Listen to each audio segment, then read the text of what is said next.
Welcome to Mechanics of Composite Materials. Today we'll be covering a lecture related to stress, strain, constitutive law, and equilibrium equations which do form the fundamentals of how you analyze composite structures. Composite structures require a full understanding of the stress fields to be able to predict failure. And these concepts become quite instrumental, particularly at the idea of constitutive law. A lot of these analyses are done by finite elements, but I have to provide background into each of these ideas: stress, strain, constitutive law, and equilibrium equations. Because these four ideas together is what we need to do to build that understanding when it comes to mechanics of composite materials. So why study the theory of elasticity? Under applied forces, you're gonna have the solid undergo deformations that will then develop internal forces. When you apply forces to a structure, internal forces are generated inside a structure that need to be studied. In an aerospace design under maximum expected loads, the idea is to ensure that the internal stresses inside a structure that are reacting the expected loads applied to the structure are under the material strength. Otherwise, failure could occur. And so for that reason, we have to introduce the concepts of stress, strain, and constitutive relationships so that we can then understand the concepts of the internal forces that are reacting to external forces. So the outline of today's lecture is external loads and boundary conditions, relating the external loads to internal loads, the stresses, which are internal forces that resist the external loads and must be in equilibrium, strains that basically strains are deformations that can be measured, and the structure will experience the strains under applied loads. The stresses can be connected to strains through a constitutive relationship, which can be determined through measuring material properties, and we'll go through that. The finite element models can be used to solve this complicated set of equations we'll be discussing later today. So again, we'll be covering the types of loads we can have. We're going to try to find out a way of relating these external loads to internal loads, because external loads are physical quantities they can apply to the structure, while internal quantities to the structure are less obvious on how to define them.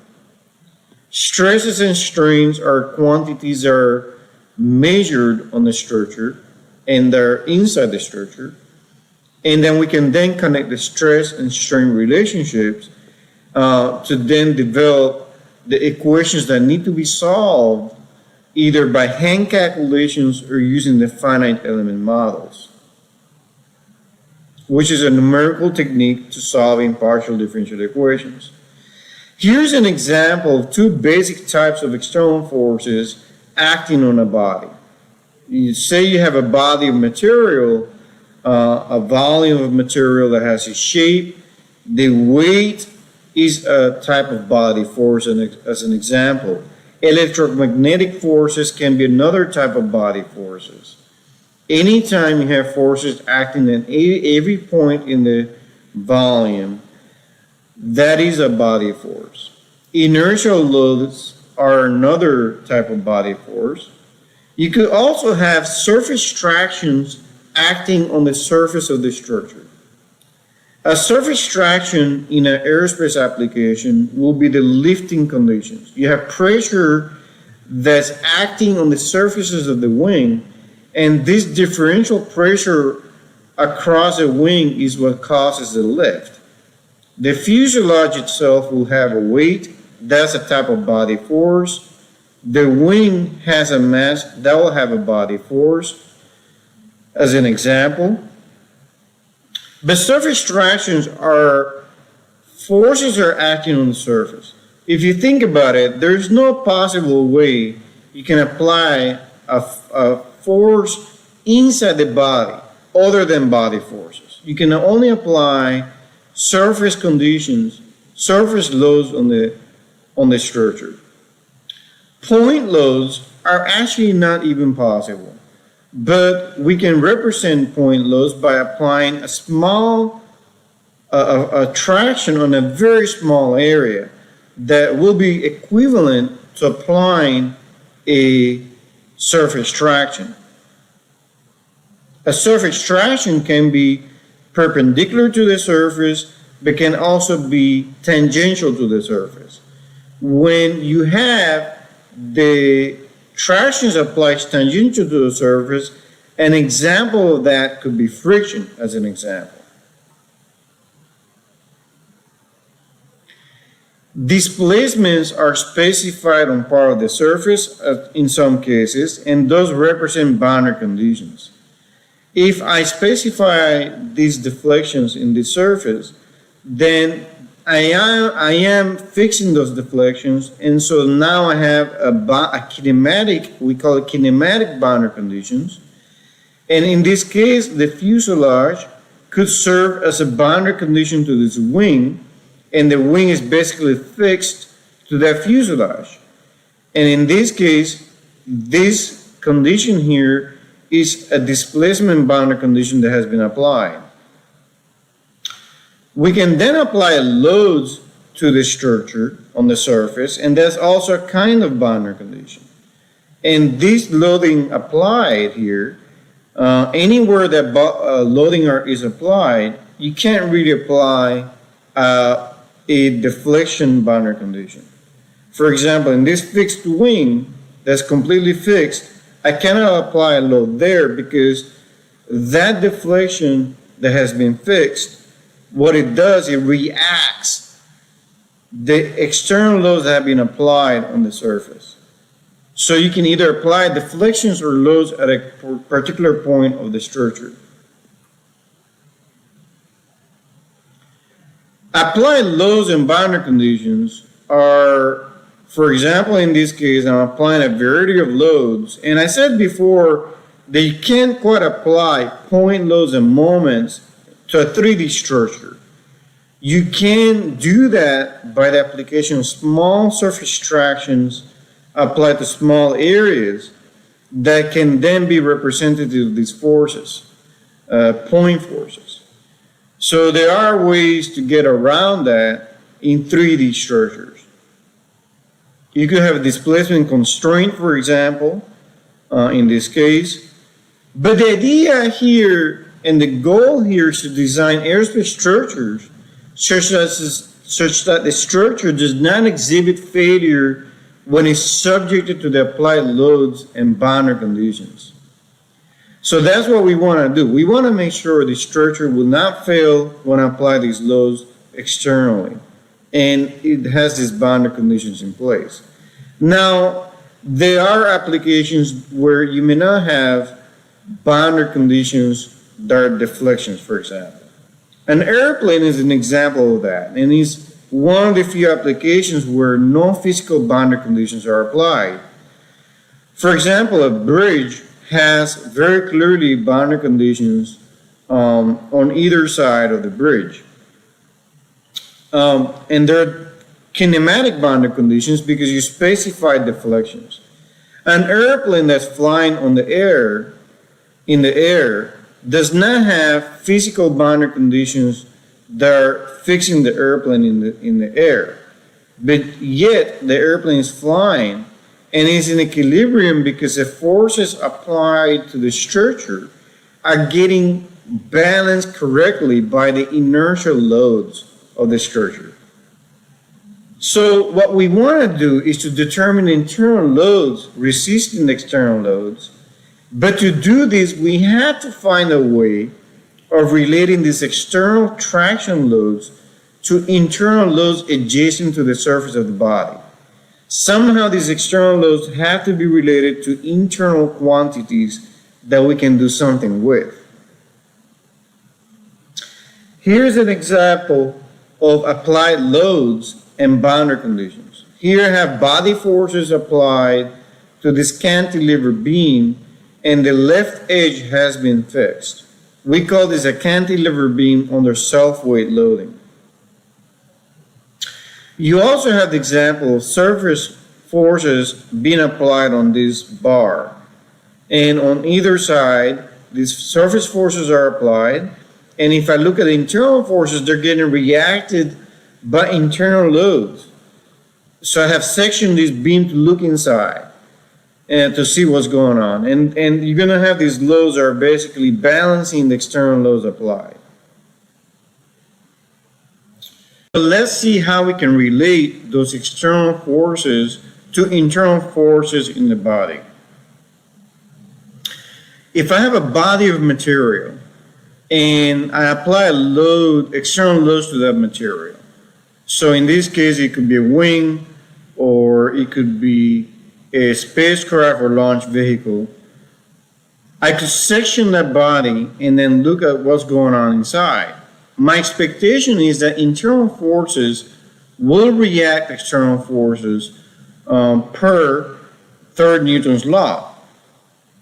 For every force, there's a reaction in the opposite direction. And so we want to really examine that and see if we can apply some of those concepts, some of those fundamental concepts here. When I section that body of material and I were to look at a small area here, delta area, I will expect a delta force F, which is a vector that has a magnitude and direction that's acting on that delta area. I will expect that. And that surface area is going to have a normal that defines that surface orientation. If I take that delta force and divide it by delta area, and I take the limit as delta A goes to 0, I'm going to call that a traction quantity that's going to have units of PSI, or force per unit length. That traction quantity is of importance in this case, and I'm going to consider this to be a stress vector.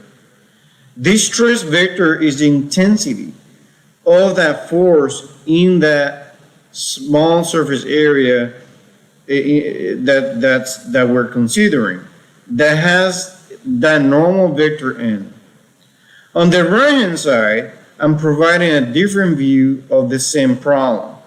I have a body of material, I do a sectioning here, and I expect that when forces are applied to this external load, that there'll be a force acting on a small area, delta A, that has a normal V in this case. So I'm showing two different conventions to the same problem to drive home what is going on. As I take the delta area to 0, my expectation is that the delta F divided by delta A, as the limit goes from delta A to 0, that this quantity is going to be called a traction vector or stress vector. And it represents the force per unit area acting at a point on a surface A where V, this vector V, is normal, is a unit normal at that point A, at this point here. The traction vector is going to depend on the position. I expect this traction vector to change as I move around, because if I go and study in this example, the example here is the body forces, I'll have expected the highest internal loads to be towards the surface of the material, not in the neutral axis. In the wing example, I expect the highest traction forces inside the body to be greater here towards the root compared to towards the wingtip.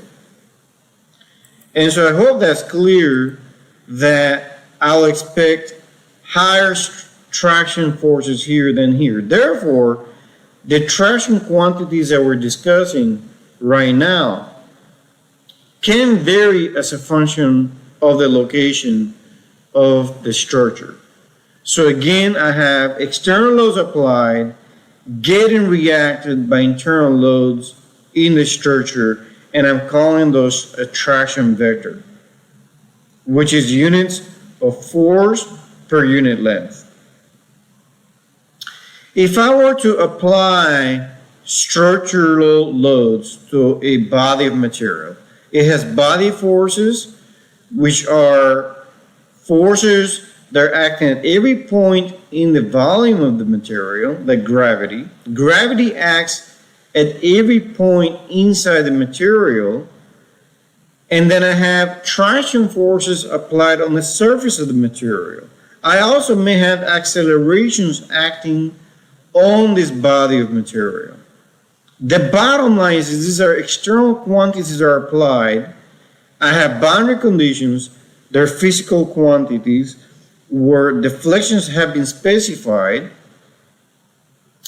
And given these physical quantities are acting on the structure, I want to know what's going on inside the structure, because that's the quantity that's going to tell me where failure is going to occur. And those are the areas I want to reinforce. Those are the areas I want to make sure I have robustness. So one approach is to extract a cube, a representative cube that's inside the structure. And when I extract the cube out, I'm going to look at a Cartesian coordinate system here for a second. So I'm going to say it has x1, x2, and x3 is the coordinate system. We could use x, y, and z like I have here. I have elected to show both conventions, so it's clear to you that we're going to go back and forth in these conventions in this course. X typically will be 1, y will be x2, and z will be x3. And when I extract that cube out, what I realize is that this surface at the top, you're going to have 6 faces in this cube. I think you will agree with that. So pause the video and see if you can see the 6 faces in this cube. Congratulations, you did a great job there. So let's look now at what's going on with this face. This face is from the inside of the structure, and I expect a traction force like this one, this traction force acting arbitrarily on this face. I also have another traction force acting on this face, another traction force acting on this face. I have traction forces acting on 6 of these faces. And when I look at that traction force, I can decompose that traction force into 3 different directions. So a vector can be decomposed into 3 different directions. In the x1 direction, the x2 direction, and the x3 direction. So that traction vector quantity can be decomposed into tau 3.1, tau 3.2, tau 3.3. And on this face, it can be decomposed into tau 2.1, tau 2.2, tau 2.3. And I'm calling these stress quantities that are components of that traction vector on this face. Remember what we've done, we have excised a cube from inside of the structure to understand how these forces are reacting the external loads applied. And I'm calling these force quantities stresses. And on each of these faces, there's a stress vector T, I've called T here, T bold, or T traction vector there. And that traction vector can be decomposed into these 3 components. When I look at phase 1, you're going to see here 2 indices. Let me go through that. The first index is 1, and it represents the phase on which those tractions are being discussed. So these stress quantities here, tau 1.1, tau 1.3, and tau 1.2, and we're going to use sigma as well in this class. Tau and sigma are stress quantities, and we're going to interchangeably use them. One is a phase on which that traction vector is acting, and the second index corresponds to the direction it's acting. In this case, 1 is the one phase, so that makes sense. And then I have 1, the second index, 1 shows the direction that traction, that stress is acting on, and the direction. Here I have tau 1,3 because tau 1,3 on this phase, this traction vector, this component of that traction vector is acting on the number 1 phase, so that's what that 1 is, on the 3 direction. So that's why it's called tau 1,3. And then tau 1,2 is because I have the traction vector looked at on phase number 1, which is defined by x1, and is acting in the 2 direction. So I have 3 components of stress here, 3 components of stress here, 3 components of stress here, and I also have another 9 components that are hidden in this cube. I have a total of 18 components in this cube. The important thing to understand here is that these are just stress components or that correspond to that traction vector we just talked about, that has units of pound per pound or forces per unit area. And these stresses are the ones that are reacting to external forces. And my goal is to determine these stresses, because these stresses are going to tell me when the structure fails. And it helps me then design a structure so that we can make it robust to the loading that we will experience in service.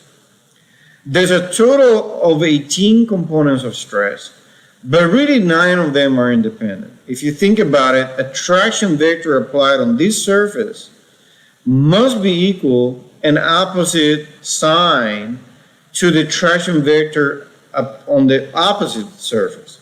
And the reason is because of Newton's third law. So therefore, tau 3,3, if it's oriented this way, must be equal and opposite in the opposite phase. And tau 3,2, which is acting on the 2 direction like that, in the opposite phase, it will be of equal magnitude, but pointed in the -2 direction, in that bottom phase that we cannot see, x3. Tau 3,1, which is positive in the top phase, should be in the equal and opposite direction in the bottom phase.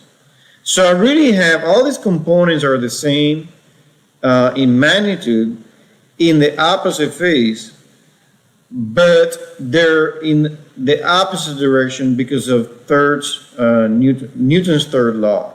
So I hope that's clear on what we're trying to accomplish. Let's look at the stress components now. So these are the traction vectors we talked about, and I don't want you to lose sight. What we've done is we excised this cube from this structure.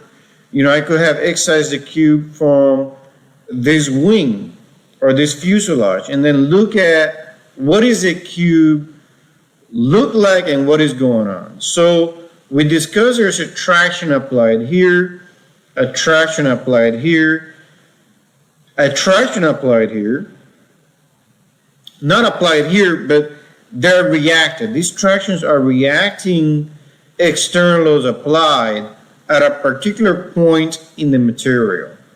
Now what I'd like to show you here is the very thing I talked about. I talked about this traction vector in the y phase, and I changed the coordinate system on purpose.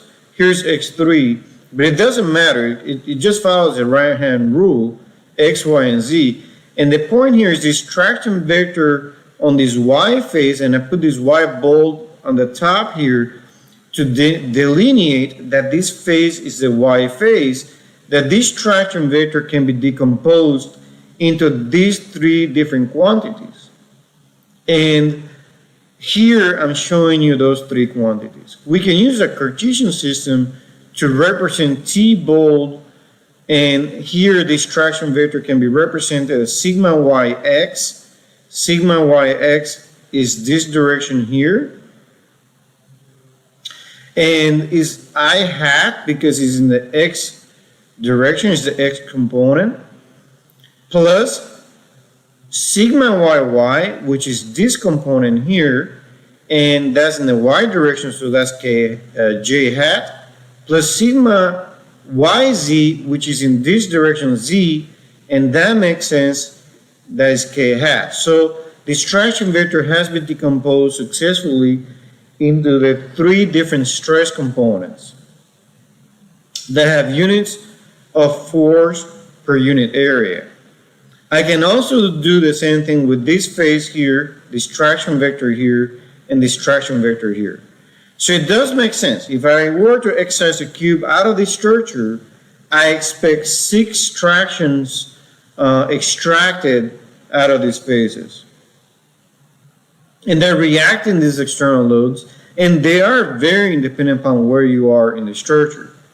I can now take these 18 components of stress, which I discussed now, there's only 9 components of stress, because on the opposite phase, the magnitudes will be equal, but the direction will be opposite. So I can put these stress components into a matrix notation here, as you can see. And I'll put, by convention, I'm going to put sigma xx, sigma yy, and sigma cz in the diagonal terms. And sigma xx and sigma yy and sigma zz are the stress quantities that cause the cube to expand in all directions. We also then have, and they're the normal stress quantities, we also have the off-diagonal terms. Tau, sigma xy or tau xy, tau xz, and tau yz. These are the shear stress components that cause the cube to distort, and these quantities here are the ones that are tangential to the surface, as you can see here. These shear stresses cause the cube to distort, while the stress components in the diagonal term cause the cube to expand in all 3 directions or contract. So these are the 9 components of stress. Note that this cube here really represents a material point in the structure. So in other words, this is a point, but where it represents a cube to understand how the stresses are acting on that point. What I can look at now is what are the traction force at an arbitrary plane, at a plane other than the straight faces that we see here. They're defined by each of these coordinate systems. So what I can do then, I can then define what plane I'm interested. Let's say I'm interested in a plane n hat. So this plane n has a normal which is defined by nx I hat plus ny j hat plus nz k hat. And the goal then is to determine what is the traction on that plane at that particular point, material point. So what I want to do, I know the tractions. So what I have to do is take the traction vector and take the dot product against n to then enable us to find the value of that traction on that phase, which is then going to be sigma xx times nx plus sigma xy times ny, and then I will have sigma xz times nz. And so that's going to give me the component of that traction in the x direction on that plane defined by this normal, which is a unit vector n. And so then I can do the same thing. I can take t bold y and find the dot product of ty bold dot n and that's going to give me the projection of this vector on N, and I'm able to then find the traction in the y direction that's acting on that face, and that face is defined by this normal vector N, which is a unit vector. I can then repeat the process with the traction vector T bold. And note, these traction vectors are the ones that are acting on these faces. What I really have when I calculate everything is I can put this relationship into this format. Tx, Ty, and Tz is a vector, and then I have a matrix, which is, these have been put into the matrix like that. And just to really understand what this looks like, this convention is matrix notation. And it's nothing more than three equations that have been written in a compact manner. Instead of writing the equations one by one, we can just put them in the matrix format, and that's just three equations that we got here.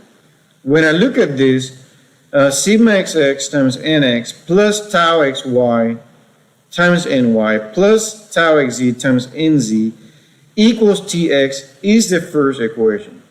So the way the matrix notation works is that you take this component and multiply by nx plus this component multiplied by that component plus this component times this component. So this row is multiplied by this column correspondingly term by term and then added together.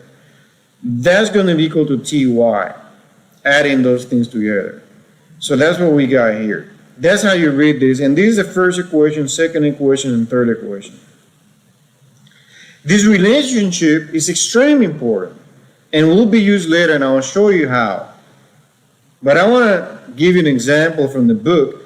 And again, I really encourage you to get hold of the book because we're going to be using it heavily during this course. Please contact me here at the email at the bottom if interested in the book. The state of stress in a cube inside the body is given by this. So I have a state of stress that looks like this. I want to find the tractions on this ABC plane. So I want to know what is the traction on this ABC plane. So take an example of a structure that has been subjected by loads, and now I know the state of stress. I calculated somehow the state of stress inside the body at this particular point, and is given by this. Now to remind you, 40, 50, and 40 is sigma xx, and 50 sigma yy, and 40 sigma zz. These three components of stress are the ones that act to stretch the cube in three directions, in the normal directions. The off-diagonal terms, 40, 0, minus 60, these are the shear stresses, and they act to cause a cube to distort. So very important to understand that right now. And so how I'm going to use a relationship, my strategy to find a traction vector acting on this face ABC is to use this relationship, actually called Cauchy's relationship in the book. You will see that. So what do I need? I have this completely defined. All I need to find is this normal unit vector. That normal unit vector can be quickly determined because I know this distance, I know this distance, I know this distance. And to find a normal vector to this face, you can use the area approach. I'll walk you through that really quickly here. So the first step is to find the area of each of these triangles here. For example, I have AOC, AOB, and BOC. So we can find those fairly quickly. The area here in this case is given to us. So it's not given to us, but the dimensions of point A, B, and C are given to us relative to O. So I can determine the area. So the first one I want to find is the area corresponding to the x direction. This face right here, AOB, is the one that corresponds to the x direction. Note that I have 40 as sigma xx, correctly so, on that face AOB. I'm drawing that so you can see what that looks like on the opposite face. I also have a shear load of 40, which is sigma xy. That makes sense. It's in the x phase, in the y direction, and it's pointed downwards because it's in the opposite phase to x. And we talked about that third Newton's law. So that makes total sense. This area right here is just a right triangle, so that's just 1/2 delta times 3 delta, which is 3/2 delta squared. And I put I hat because that's the area corresponding to the x direction. Then I will look at the area corresponding to the y direction. That area here is given here by the triangle BOC. And here, that area is 3 delta times 2 delta divided by 2. So this length times that length divided by 2. And that's 6 delta squared divided by 2. Then that's why I have 3 delta squared here. I also have drawn here the traction forces on the bottom face. And I'm going to talk you through that. So this is 50. Right, that on that face is 50, and that corresponds to sigma yy, rightfully so, because we talked about this being sigma yy, so that's in the y face, and it's acting in the opposite direction because we're looking at the opposite face. Then I have 40 also again, sigma yx in this case, in sigma y case, y, because it's in the y face, acting in the x direction, but the opposite direction because I'm looking at the opposite face of the y face. And then finally I have minus 60, which is minus 60 on the top face of y. And so when I look here now, that's yz, so the y face in the z direction, but it'll be pointed in the z direction in the top face, in the opposite direction becomes in this direction. So I invite you to take time. In the book we go through that example very carefully, so I want you to look at that on how to draw these things in here. But the bottom line is I'm able to find the area for this triangle, and now I have to find the area for this triangle. The area for that triangle is delta times 2 delta, and that's going to be delta times 2 delta divided by 2. That's delta squared. So now that I have found the areas for these little triangles, I can now find the magnitude of this area vector. And that's easily found as 7/2 delta squared. And I'll put that in the denominator. Delta square cancels out, and so I'm able to then find the normal vector n that defines the ABC plane. Because what I'm really interested in is, given the stress component on a point, I want to know what the traction forces are on this face. That's really the question that we're after here. So I want to point out the importance of ensuring that you understand how the stress components are drawn in this cube, partial cube, because we section that cube with a slice ABC.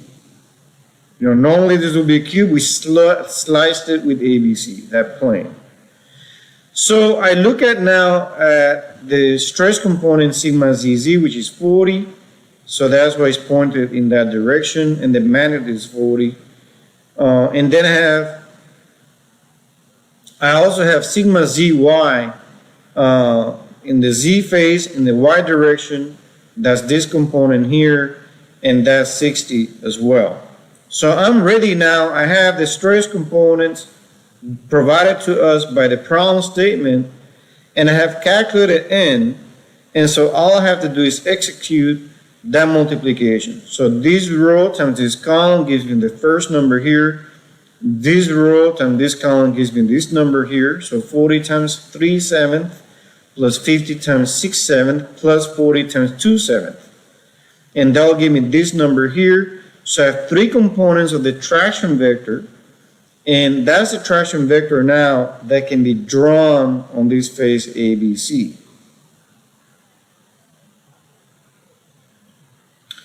So the relationship really allows us also to relate the applied tractions on the surfaces, just the stresses inside the body. So if I don't know how these traction forces relate to the stresses just inside the body, I can also use this relationship. Note that the stresses were defined in the Cartesian coordinate system XYZ, and so it is convenient to take that traction which is applied on a phase that may not be aligned with XYZ.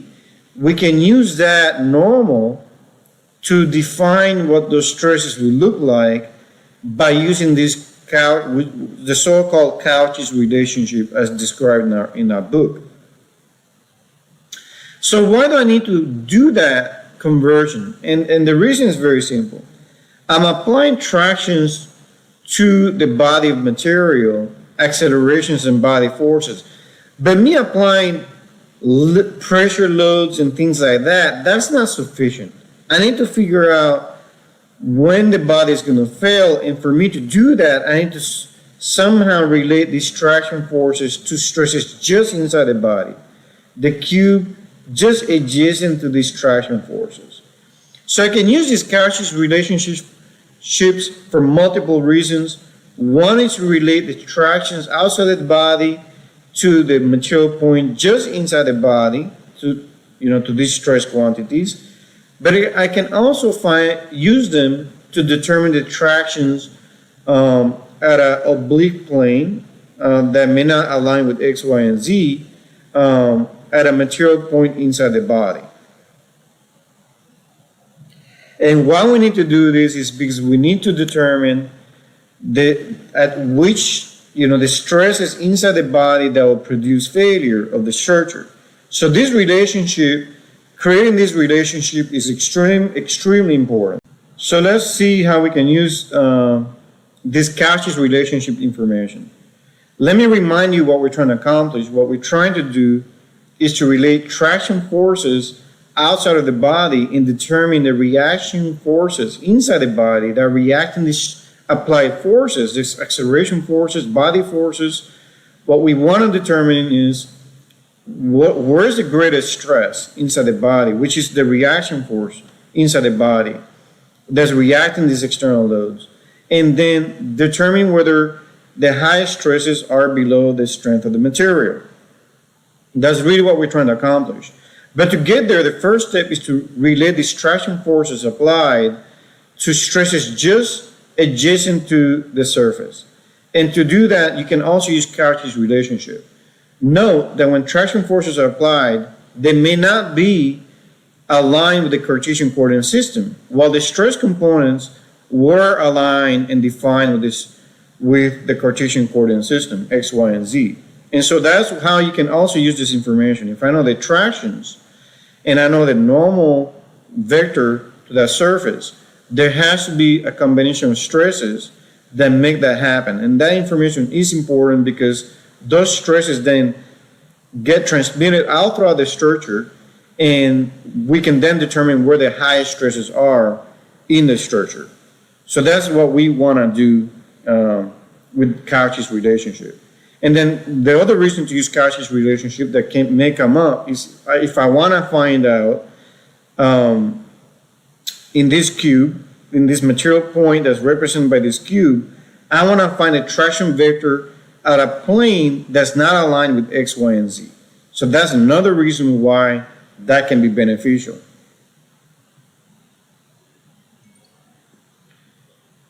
So I want to answer the question of at what orientation this cube needs to be so that the stresses on each face that we have, basically only normal stresses are acting.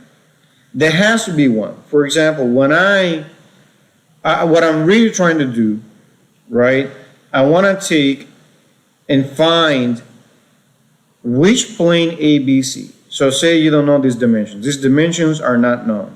This delta, 3 delta, 2 delta are not known.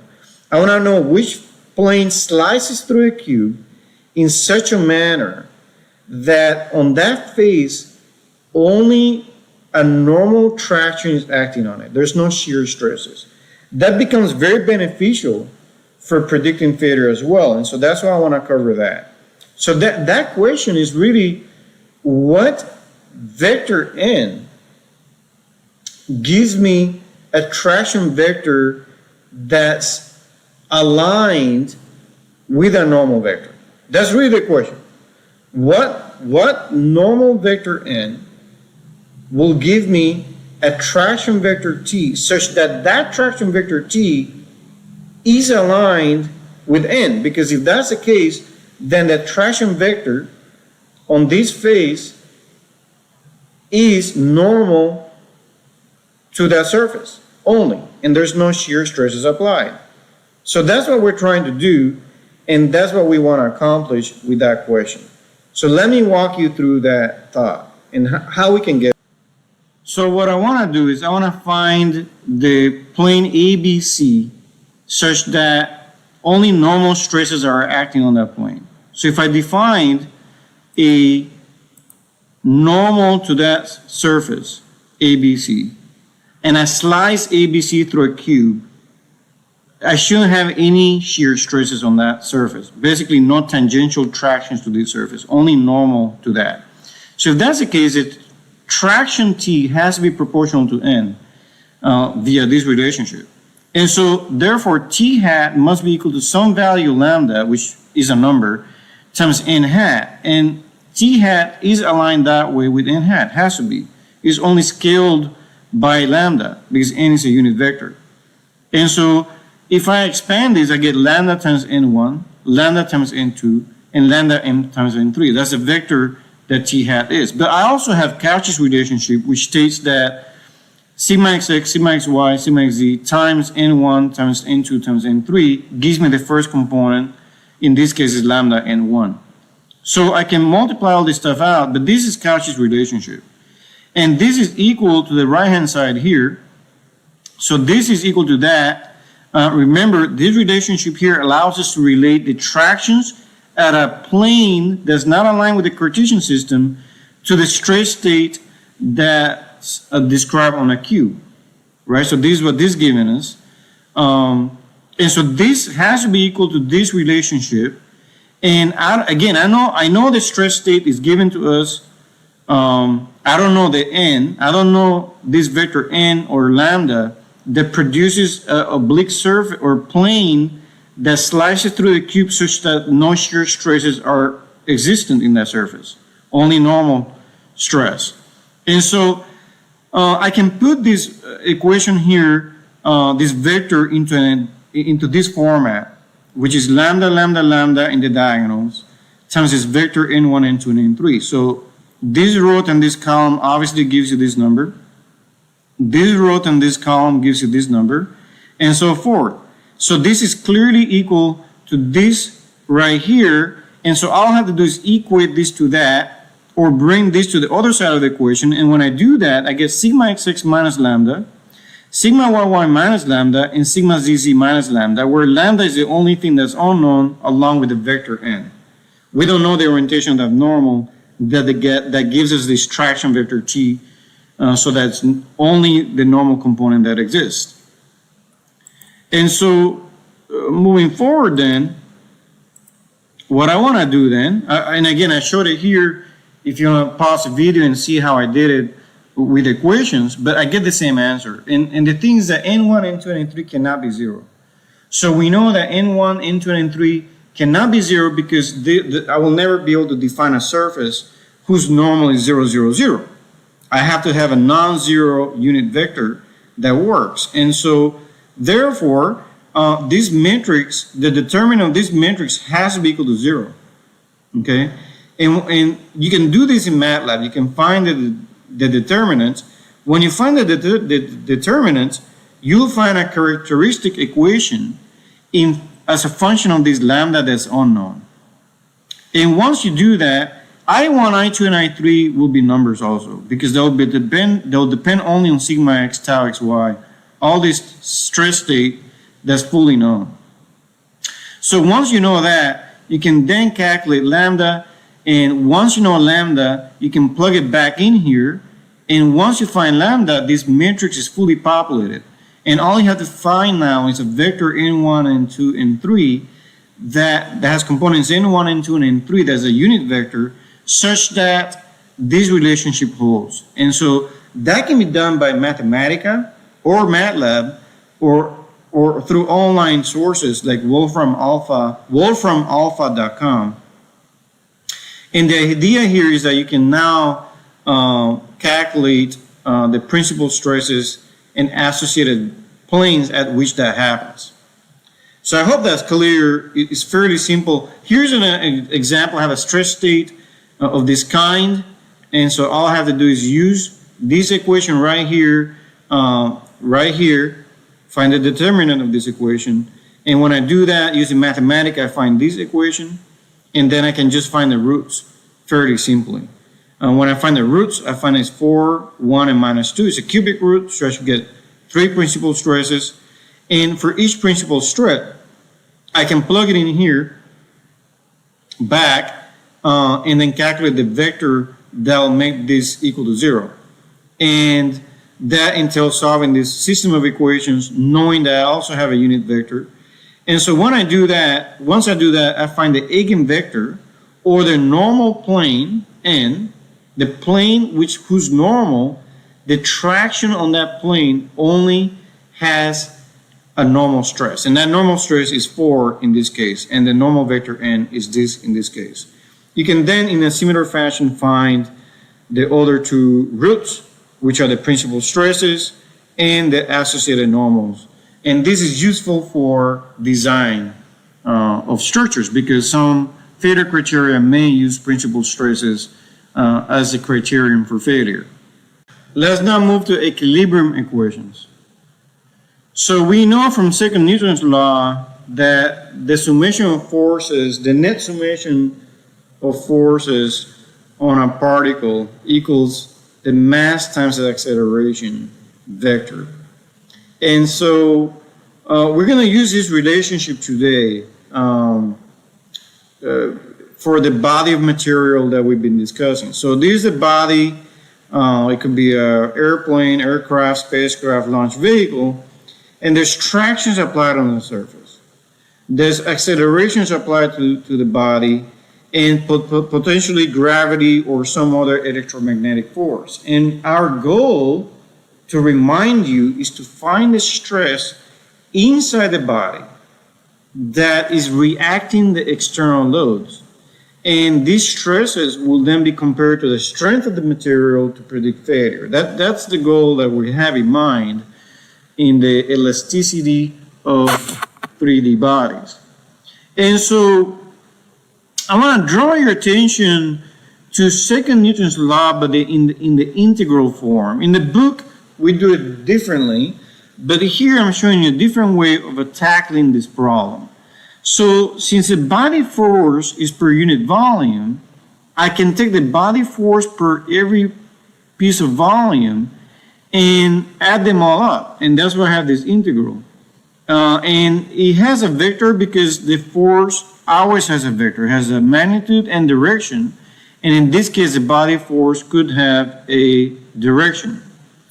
And it's times dV because the force acts per unit volume. So gravity is an example of that.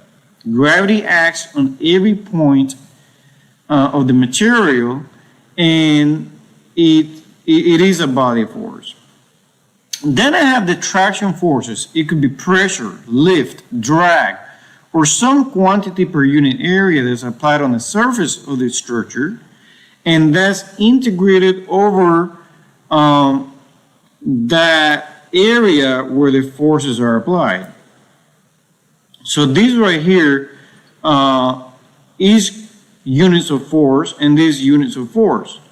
Now, these units of force has to be equal to AMA. And so I have the density times acceleration. Now the acceleration is acting at every point in the volume, and if the acceleration is applied uniformly and the density is uniform, then you get AMA, the mass times acceleration. In this case, density could vary, so we'll just keep it general for now. But the bottom line is that we have here an integral form of the equations you may have learned back in physics. The important point here and the distinction is that I'm using the integral form because I'm looking at a deformable body. That's why. So represented in this equation are really three equations. Summation of forces in the x direction, summation of forces in the y direction, and summation of forces in the z direction.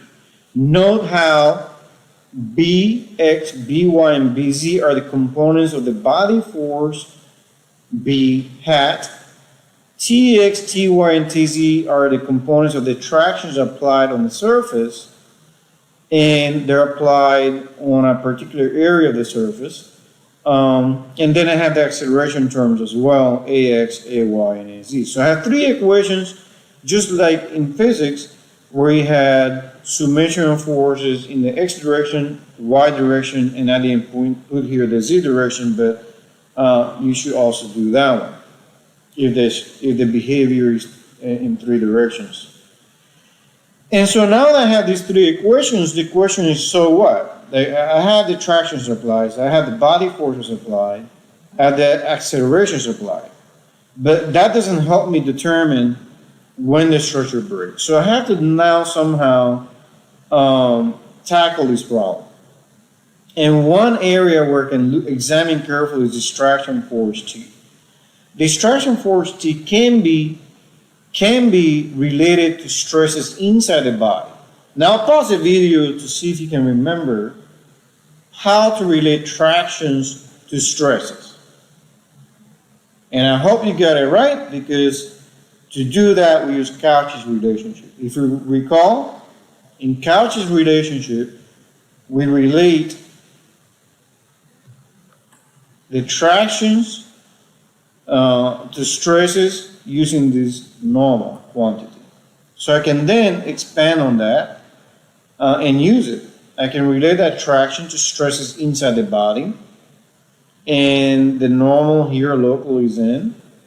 And so I'll have sigma xx and x plus sigma xy and y, sigma z and z for tx. That's what I've substituted for. So I have used Cauchy's relationship for that. I'll do the same thing for ty and tz. And I'm able to do that quite successfully, as you can see here. And now the next step is so what again, because this is a volume quantity. This is a volume quantity, and this is a surface integral. So this integral is only on the surface, and stress is something I want to be able to tell as a point-wise quantity. Right now, this is only on the surface, but I really want to relate it to stuff going on inside the body, because that's where the body could fail. And so to do that, I have to use the Divergence Theorem. Now, you may not recall it, but from calculus, we can relate an integral on the surface to a volume integral. And that's simply to convert that surface integral to volume integral, all you have to do is remove this unit normal and then convert that to a derivative. And this nx becomes derivative with respect to x, ny becomes derivative with respect to y, and the nz becomes a derivative with respect to z. And the point now being is that this is a volume integral, while this was a surface integral. So I'm slowly starting to connect a surface quantity to a volumetric quantity, something I can then go in and determine whether stresses could be a problem inside the body. And that's really the goal here. And it is a mathematical miracle. Think about it. We're able to relate a quantity that's a gradient of stress, and we're able to relate that to stuff happening inside the body, to stuff happening on the surface of the body. And that's an amazing relationship that allows us to do this. Now that I have everything in volume quantity, I can now realize that this is true for every point in the volume of the body. And so I can then bring everything to the left side of the equation and put it all in a single volume quantity. And what I find is that the integrals are not necessary for this relationship to hold, because this holds for every point in the body. So Bx plus this quantity must be equal to rho Ax. And I'm missing a rho here, and I apologize for that, but this is true for every material in the body.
And so now Bx plus this quantity plus it must,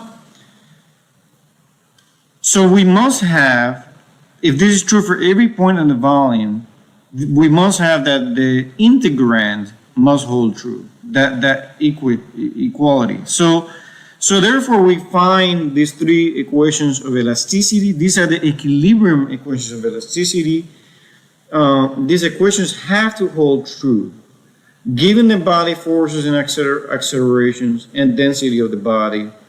These stress quantities have to hold true. Now let's take an example of a situation where no body forces exist, no accelerations exist. In this example, the stress is equal to this. And all I have to find now whether the system is in equilibrium. So I'll just use the equations that are given. I have no z's, so that's why I did not include this third column here, because it's not necessary. But when I take the derivatives, you can see everything checks out, and so this stress state inside the body of material is in equilibrium, and it's a solution to the problem for a given loading condition. Another consideration that needs to be looked at is the conservation of angular momentum. So we looked at the stress is in equilibrium, but what about the conservation of angular momentum? If I take the body of material and draw an arrow vector r to that body of material and do a cross product against B, the body force B, and r cross t, so I take r cross t, and then I also take r cross acceleration of the body. This will then give us a moment calculation. If you recall from statics and physics, R cross a force gives me a moment. So I'm actually doing a summation of this R cross body force, which is per unit volume. So I have a bunch of unit volumes, and the body force is applied to each of these unit volume material, and I'm incrementally adding them all up, which is the reason I have that integral. And the same thing with the traction forces. I have traction forces here, and R cross a small portion of that traction forces, just adding them all up will then be equal to this quantity here. And so all I've done is taken this relationship here and done R cross to the top row. It is very tedious to prove, but once you go through this calculation, you actually find that sigma xy must be equal to sigma yx. And that sigma xz must be equal to sigma zx. And that sigma yz must be equal to sigma zy. And so, in fact, the stress tensor is symmetric. And while before we said there's 9 components of stress, only 6 of them are independent because of the symmetry conditions that are caused by the angular momentum relationship. Let me show you how to do this in a simpler way. In the book, we also have it done differently. But one way to do this is to consider a box of material. And say I just have shear stresses. Sigma xy, sigma xy. We know that this stress must be on the x face because that's the first index there. And the y here is in the direction that it's acting on. We also know that this must be the same in magnitude as this one, but opposite direction because of third Newton's law. I also have sigma yx in this face because that's the y face and is acting in the x direction. I also have sigma yx in the bottom face in the opposite direction. We don't know if sigma xy and sigma yx are equal, but we could see if that is the case by summing moments about the center. And so if I have a cube, or if this length is A and the depth was A, then the force contribution due to this stress is sigma yx times the area, which is A squared. And so I've converted all these stress quantities into forces, and I have done a simple summation of moments about the center. Sigma xy, for example, times A squared times this distance A half gives me the contribution moment due to this for a stress applied. And I can repeat it for the other quantities.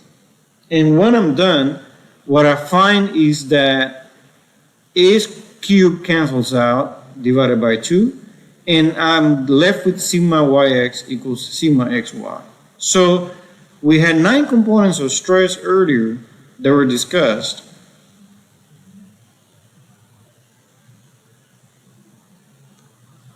And these 9 components of stress, what we're saying is that these diagonal terms must be equal. Going back to the cube, what we're saying is that this tau zx must be equal to tau xz. And then this tau yx must be equal to tau xy. And so forth. Tau yz must be equal to tau zy. So I hope that makes sense. So let's discuss strains now. We went through stresses, and stresses are basically reaction forces inside the body reacting to external loads applied that could be accelerations, body forces, traction forces such as aerodynamic forces from liftoff or during flight. So what is strain? We're going to go into strain now. A structure deforms as loads are applied. I think we know that the relative deflection of the material is how we try to define strain, and they tend to be materially and directionally dependent. The deformation is going to produce changes in the body of the material, the dimensions of the body of the material. It can change its shape. The deformations induce strains throughout the structure, and strains can be measured typically using strain gauges and digital image correlation. Strains can be measured directly in a variety of ways, and deformation patterns for solids and deflection shapes can be easily visualized when you apply a load. By contrast, when you look at the stresses are internal quantities to the structure and can really only be determined through indirect measurements of forces or by numerical simulations. So strain and deformations are physical quantities, are tangible, are clear. You apply a load to a diving board, you can see the diving board deflect. But stress, not so much. But strain plays a critical role because when you apply loads, strains do develop, and it is important to understand what is going on with the structure, and deformations can help you gain that understanding. Here's an example of an aircraft subjected to cyclic loading, and this loading that has been applied is to verify the behavior of the wing to ensure is adequately qualified. You can see here that there's a number of load cells that are being used to pull the wing. And this wing is going to deform 20 to 35 feet or more. But the idea here is to demonstrate that the wing can take the loading conditions in flight. As you can see here, the load cells are attached to the wing. You can see the wingtip deforms or deflects a lot. But just because the wing deflects a lot, it does not mean that that's where it's going to break. Because you can have large deflections, yet the strains in that local area could be lower. In fact, very likely the highest strains are towards the root of this wing, as that must carry the highest bending moment. So I'll move here to rigid body rotation. You could have rigid body rotation as an example. You can have rigid body translation. And in these two cases, no strains are developed. But in general, you're going to have stretching and distortion, and these do cause strains. Here's an example of distortion of the body. And distortion of this body was originally square. That's going to cause strains. And now I can rotate this distorted image or the structure, and I can translate it, and this rotation and translation will not cause additional strains. So it's really important to understand that the strain and is a quantity that's useful because it's going to account for rigid body rotation and rigid body translation. And that's not going to affect how much it moves or deflects. It's not going to affect the real straining behavior of the part, which is a quantity that really matters because it's directly related to when failure could occur. Here's an example of deformations. I have an undeformed element and it went through rigid body rotation. No strain should have formed in this case. I could also have an undeformed element and apply that load and I get a horizontal extension. I can then also apply a vertical load in this direction and I'll get a vertical extension. I can apply distortion or shear, and this will then distort in this manner. So in general, you can get stretching of the material and distortion. We have here undeformed and deformed body. You can see here when I apply a load, you get a deformed body. Now this tip, the strains could be low. Perhaps the strains are really high at the bottom. You have to do the calculation to really know where strains could be the highest. And just by looking at deflection alone may not tell you sufficient information to know where you may have the greatest problems. So let's consider an actually loaded beam or bar. Here I have a bar with a line that has been marked with a marker, AB. And this point A is located at distance x, and I'm going to say this point B is in the vicinity of point A by delta x. Now, clearly it's not the vicinity because it looks large, but I want you to pretend it is. I'm just zooming in so you can see what's going on with that line. Now, point A is going to go some deflection, an amount U. And point B is going to go an additional deflection, U plus delta U. And we know it's U because the line moved an amount U totally, but then also there's a stretch of that line. As you can see here, A prime, B prime, that distance looks longer than here. So that's where that U comes from. And so what is the strain at A? The strain at A is the deflection at UB, so this, how much this moved, minus UA. And so when I look at that, I get delta U divided by delta X. So U plus delta U minus U gives you delta U. And delta U divided by delta X gives you the strain at point A. Basically, if this is the undeformed length, this is the undeformed length, delta X, this is the change in length of that line divided by the original length. I'll take the limit as x goes to 0 since I want to look at the vicinity of A, right in the vicinity. And what you get is that the strain epsilon x equals du dx. If you have a uniformly loaded and distributed deformation over the original length L, or this whole thing, then you could have, you can measure the length L after the loading is applied, minus the original length without the load, divided by the original length, and you will get the strain that's basically an average strain over this whole bar. Shear strains can also be calculated. So you can look at here at a square ABCD. I've captured epsilon xx, which is derivative of u respect to x. I've demonstrated that. You can repeat the exercise in the y direction and z direction, and you're basically talking about stretching, right? This strain here clearly is related to stretching of this bar.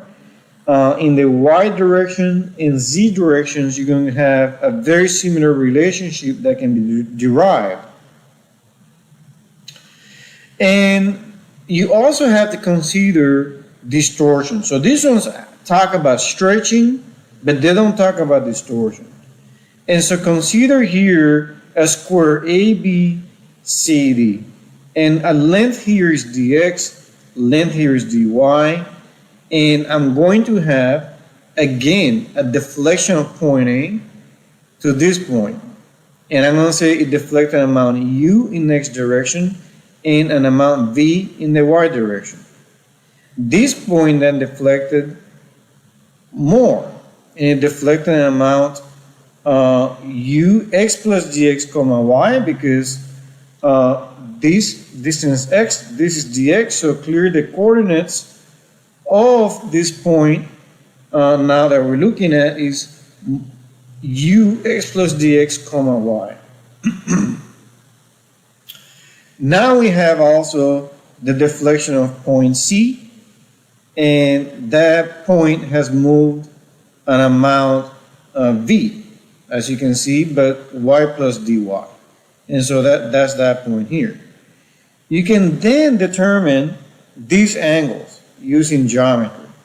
And what you find here is that since this distance is u and this distance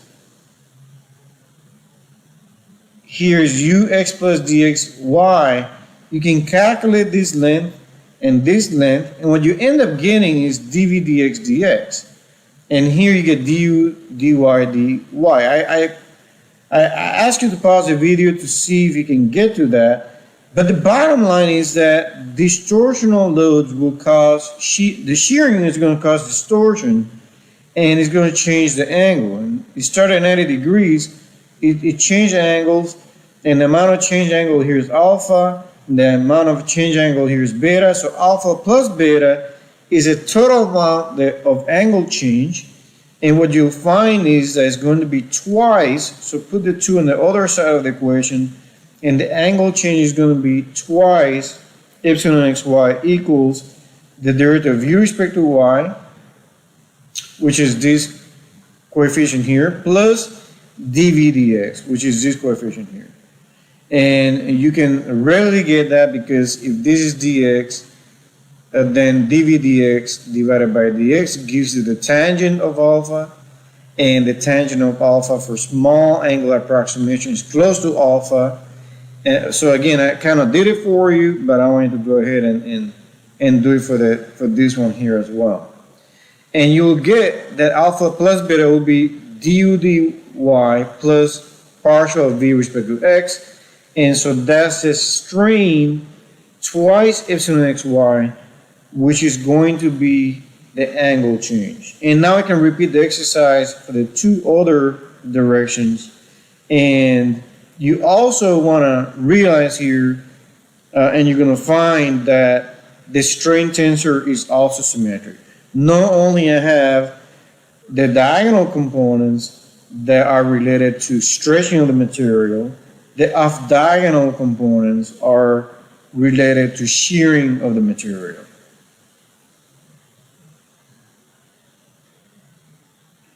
If I now determine the components of strain for the following displacement field, and let's assume A, B, and C are constants, and U is uniformly varies, non-uniformly varies across X and Y, and V, the deflection V, varies across X and Y in this manner, and also W, then you can calculate the strains because of this deformation applied.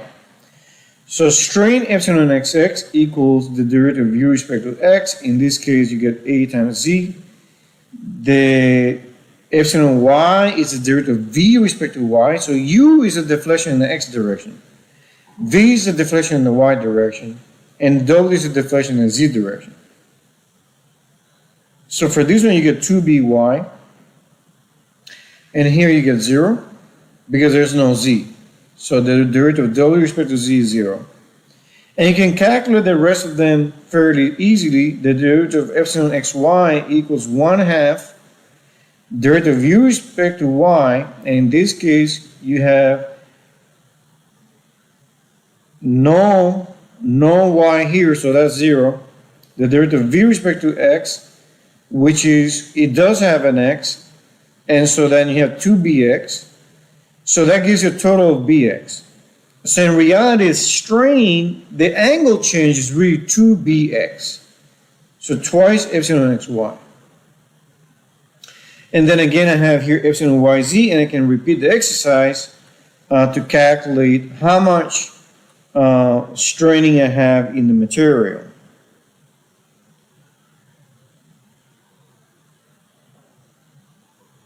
I can also calculate the principal strains and directions.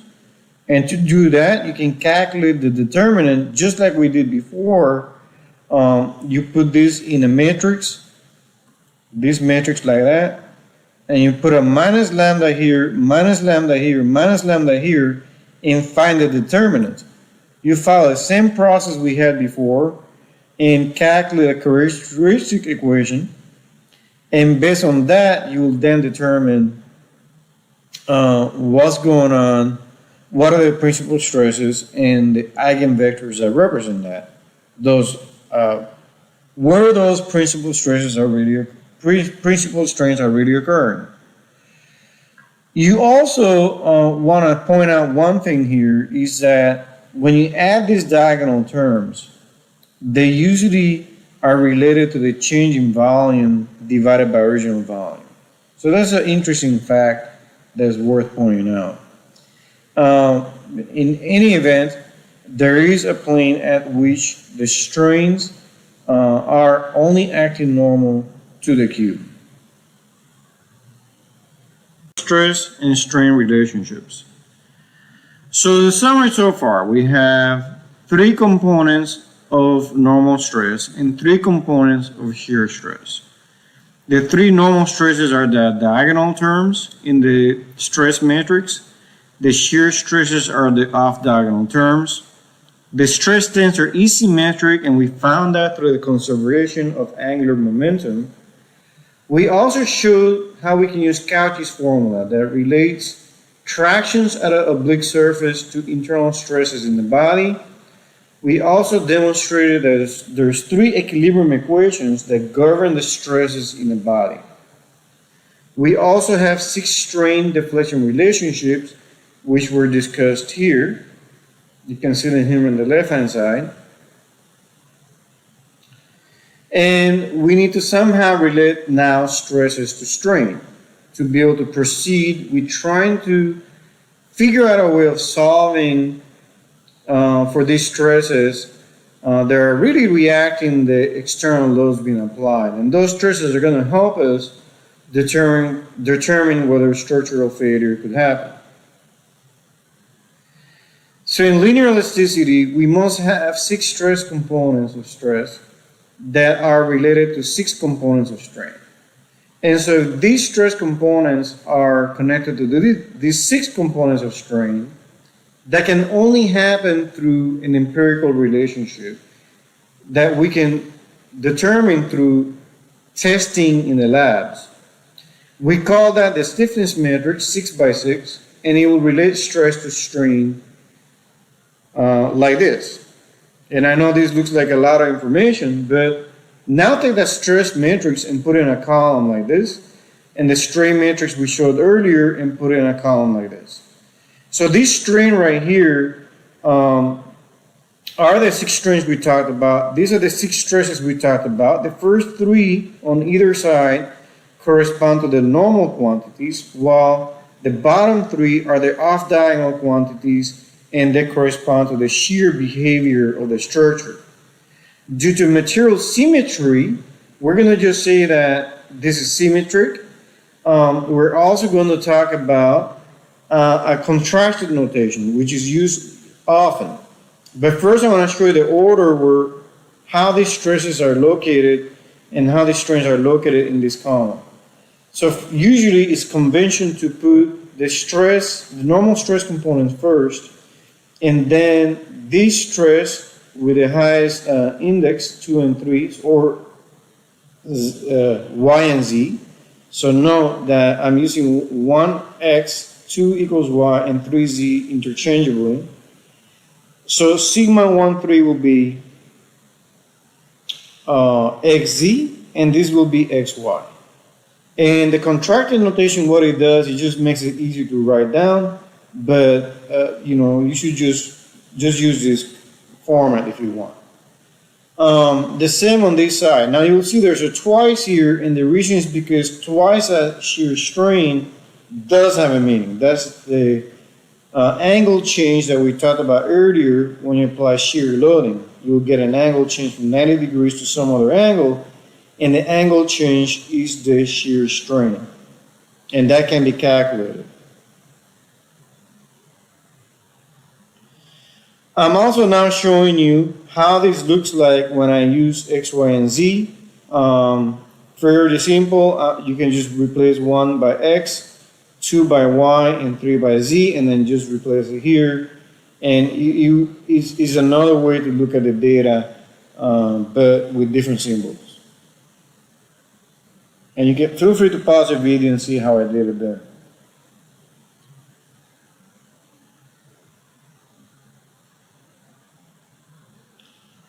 If I want to find strain in terms of stress, I'll invert C to get it to the other side of the equation. And that's what I've shown here. This right here is strain equals a quantity times stress. This quantity can be found by inverting the C matrix. And in this case, S is called the compliance matrix and is an easier quantity to measure directly from testing. And so we're going to focus on this quantity, and then I'll show you what C will look like once we calculate S, because once we calculate S, we can find C. So the first step is to understand what is going on. So let's first consider a class of materials called orthotropic properties, orthotropic laminates. Those laminates will exhibit 3 planes of symmetry. And these 3D orthotropic plates behave interestingly. So when you apply normal stresses to a 3D orthotropic plate, and I'll draw a cube here to demonstrate. If I apply normal stresses to this cube,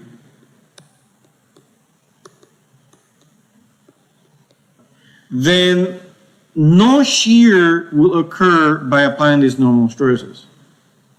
And as a consequence, we have that sigma 1, 2, sigma 1, 3, and sigma 2, 3 is 0.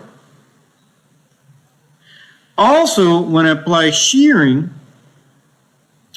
we're going to make the assumption that this material, when you apply shearing, that you don't develop shear. So say I'm applying shear in this plane, in the 1, 2 plane. Okay, so I'm applying shear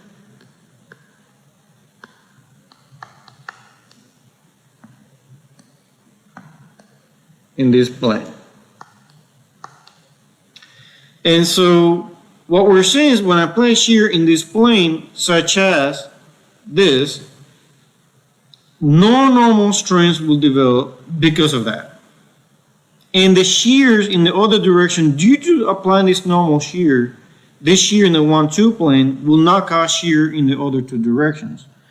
So we know those will be 0. Okay. This angle change, which is gamma 1, 2, and measures the angle change from here to this angle change. So this angle change from this to that. That angle change is tau 1, 2 divided by G 1, 2, and you can measure it because tau 1, 2 is a loading condition that can be applied, and you can measure the shear strain.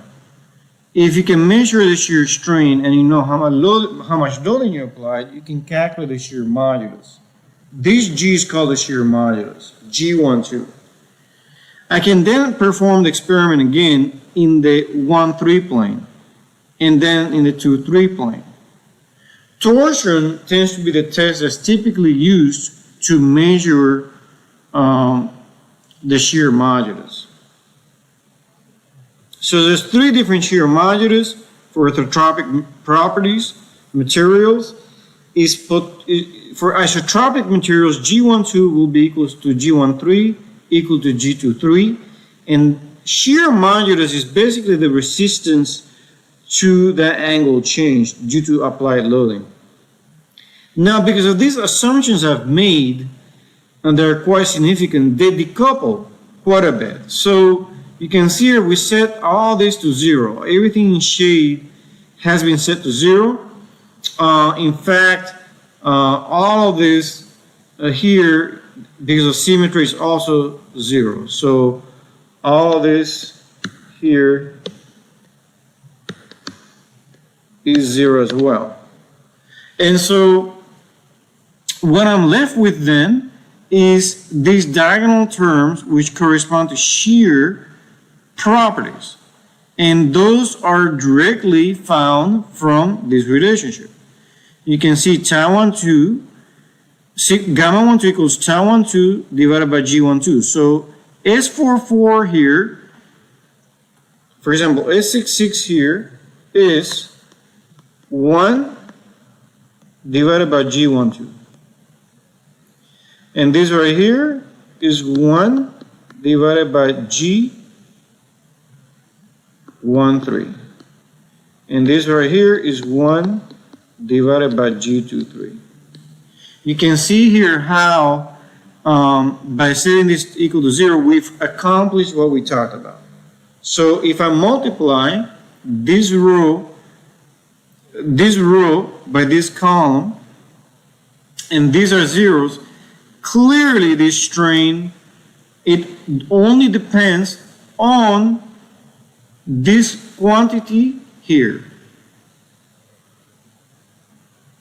And you can see here that this is 0, that's 0, and that's 0. So these last three shear stresses don't come even into play. So the normal strain only depends on what's going on with their normal stresses. It doesn't interact with the shear quantities, which is exactly what we wanted. We wanted to come up with a relationship where if I apply shear strain or shear loads, it does not cause a normal strain. And we've seemed to do that by setting all this equal to 0. You can also see here that this shear strain, when it's applied, because these two are 0, don't interact with the other two shear stresses in the other two planes. So far this is quite successful, and now we're left with figuring out how to measure and how to find this 3x3 matrix, because all this is known, and these three can be readily measured. To do that, I'm going to perform a thought experiment. And that thought experiment is to apply a load to a bar in the axial direction, one axis. I'm going to use the one axis. And I'm going to apply a load that will stretch this material. And I'm going to measure the axial strain with a strain gauge here. And I'm going to call this epsilon 11. The load applied is sigma 11. In the lateral direction, so I want to measure the strain this way, and I want to measure the strain this way. This one here is measuring the strain this way, right? Let me make it more clear. That strain is being measured this way. That's what that one is. This one here, so if I finish my axis, that's 2, and that's 3. So this strain here is epsilon 2, and this epsilon 3. And I'm going to strain gauge it in each of those directions to measure what's going on. When you do that, and I apply the load sigma 11, and I'll look at the response epsilon 11. I'll find it's a straight line for most cases, up to a certain extent, and that slope is the modulus E11. So epsilon 11 equals sigma 11 divided by E11, and E is the modulus. And I'm putting 1 because the modulus could depend upon the direction you're pulling the sample. I also want to look at what's going on with epsilon 2.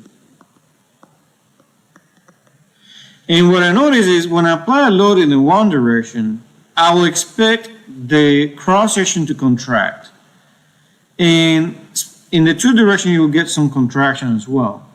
So I want to look at what is going on in that direction. So I know it's going to be a fraction of epsilon 11, and it's going to be a negative sign. And I know that I'm applying loading in the one direction, and I'm going to say that epsilon 2 will contract by the Poisson ratio times epsilon 11, and it can be measured. So I'm applying loading in one direction and measuring in the second direction, so I'll put 1, 2. And also nu is the Poisson ratio.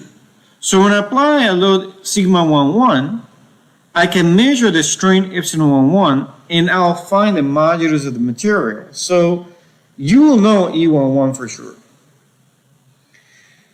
Since I measured epsilon 1 in the test, I can also measure epsilon 2. So I can then take the ratio of epsilon 2 divided by epsilon 1, and I can get the Poisson ratio nu 1, 2.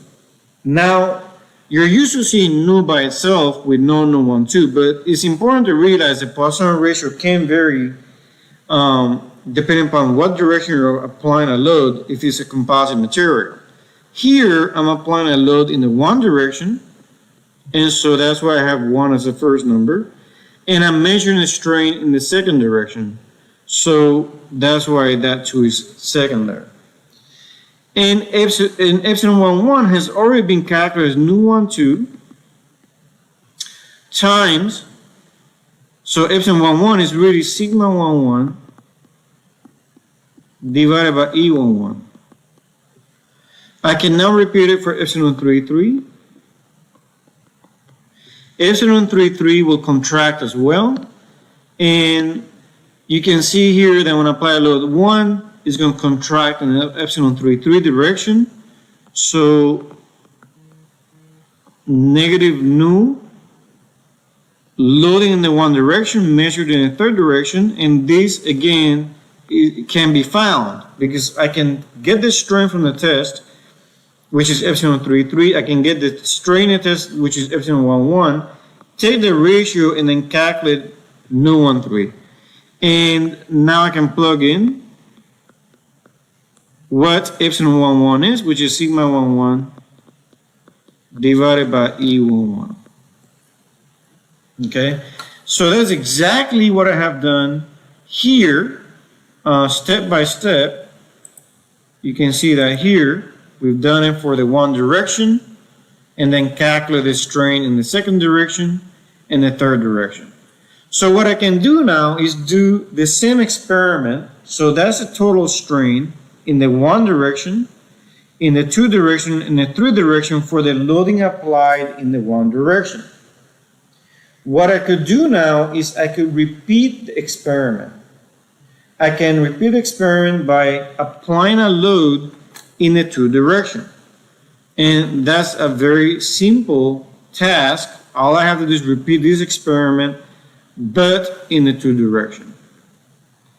And so now in this case, the bar is oriented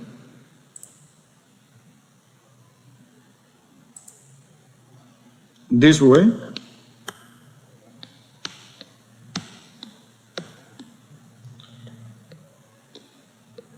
And I'm going to apply a load in the two direction. And a load of sigma 2, 2. And I'll measure the strain here, which is epsilon 2, 2. And I'm going to measure the strain this way. And I measure the strain this way. And recall how this was the one direction and this is the third direction. So now, this strain that I'm measuring here is epsilon 1, 1.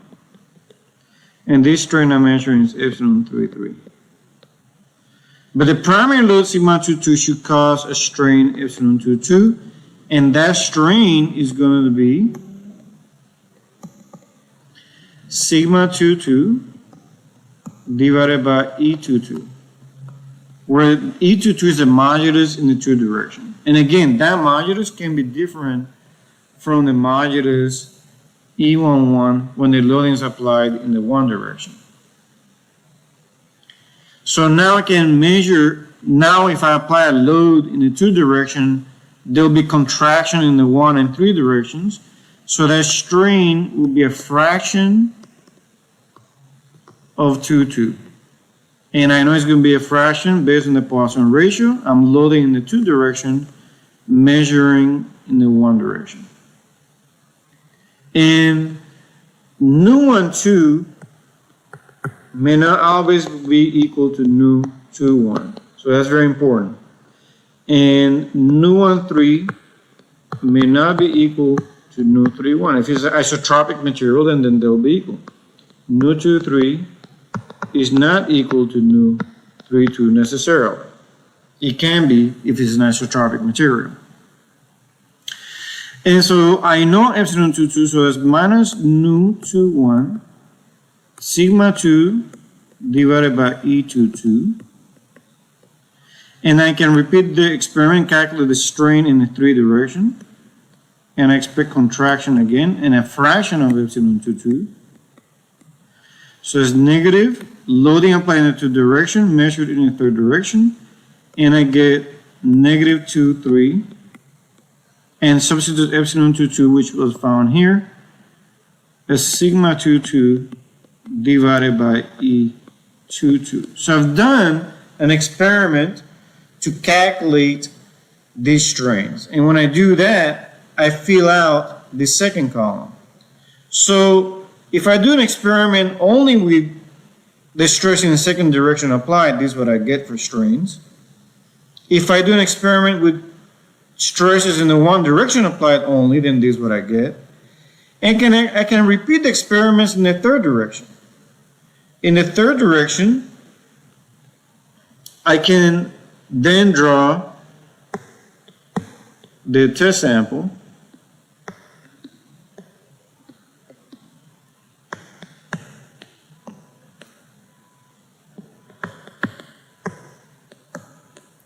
And I'm going to apply loading in the 3rd direction, sigma 3, 3. And I'll measure the strains in this direction. And I'll measure the strains going this way.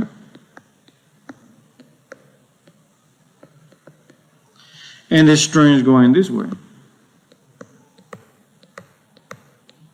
And again, epsilon 3, 3 equals sigma 3, 3 divided by E3, 3. That's what I'll find from the testing, and I'll get a new modulus for that. So then I'll calculate epsilon 1, 1. And that strain epsilon 1, 1 is going to be a fraction of epsilon 3, 3. So that's going to be a Poisson ratio. And the loading is applied in a 3 direction, measured in the 1 direction. And can then substitute what epsilon 3, 3 is, which is sigma 3, 3 divided by E3, 3. I can then do the same thing for epsilon 2, 2, which is going to be a fraction of epsilon 3, 3. So minus nu, loading applied in the 3rd direction, measured in the 2nd direction, and I get this.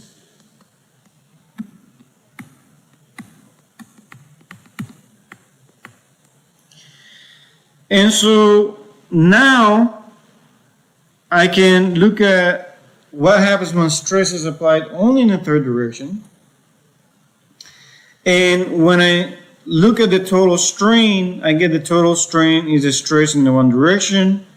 If I apply all stress simultaneously, all 3 stresses simultaneously by the principle of superposition, and after doing this virtual uniaxial test on each of these directions, I can superimpose and calculate the total strain. And when I do that, I get this. Now note that I can put this into matrix notation. So now you don't have to pay attention to this at all. Sorry about that. That's a mistake. You don't have to pay attention to this anymore. These strains are additive. And that's what I intended to show.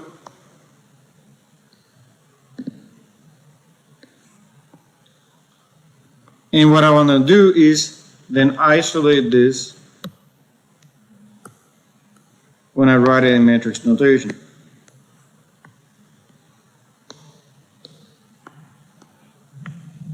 And when I do that, I get the 3D orthotropic properties like this. And all these quantities can be fully measured. And because the stiffness matrix has to be symmetric, then it follows that this should be equal to that, and this should be equal to that, and this should be equal to that.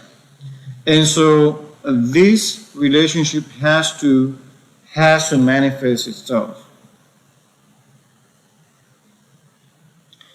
And all these properties can be measured. The modulus can be different all across, and that's not a problem. These modulus can be different. All the Poisson ratios could be different.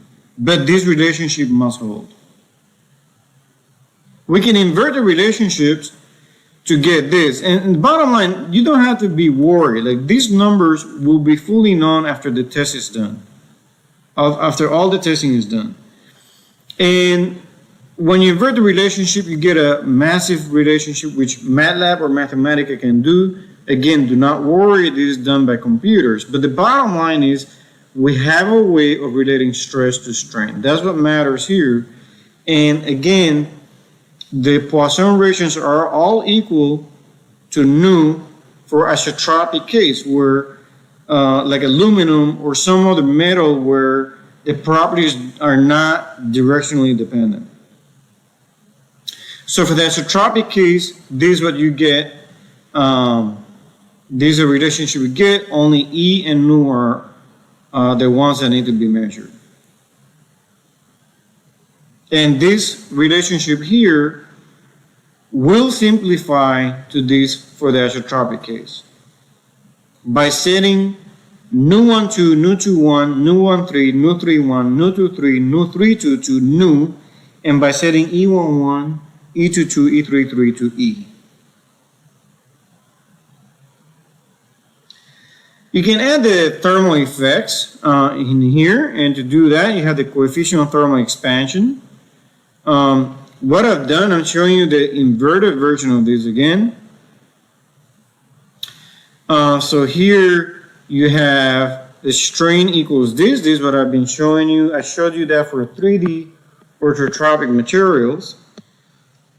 So I already showed you this for 3D orthotropic materials. And I'm adding this term here as nu. This term accounts for thermal effects. And so that's a coefficient of thermal expansion, which can be measured. And delta T is the temperature, final temperature minus the stress-free temperature. And this is the column vector, this is the way it looks. You can then invert this whole relationship, and once you do that, you get stress in terms of strain, and this is what you get at the end.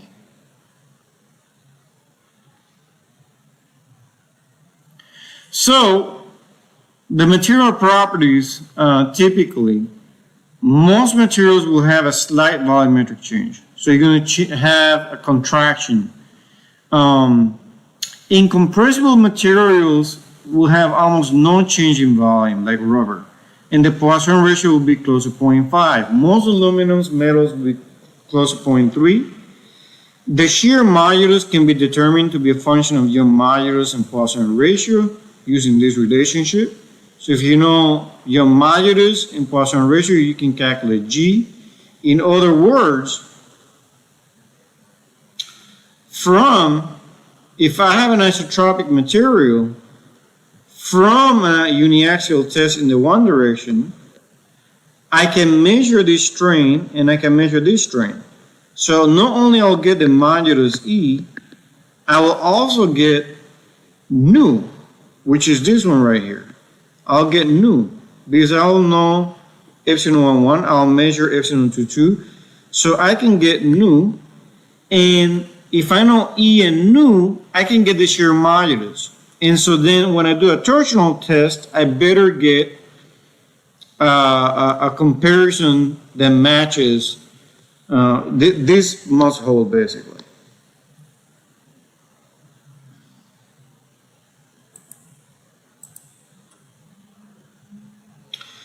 Simple tension case, this is the way it looks. You apply a tension load and the remaining items are zero, and basically your strain becomes this, and I already shown you that this is what happens. When you apply a load in the one direction, you get a strain in one direction but contraction in the other directions.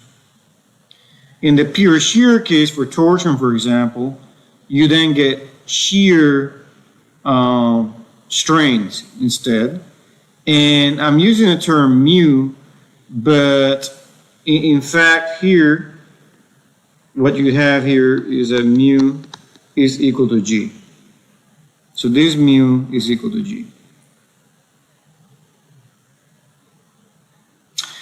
For hydrostatic compression, you can also look at that one. Basically, in this case, you have compression load applied equally into the elements.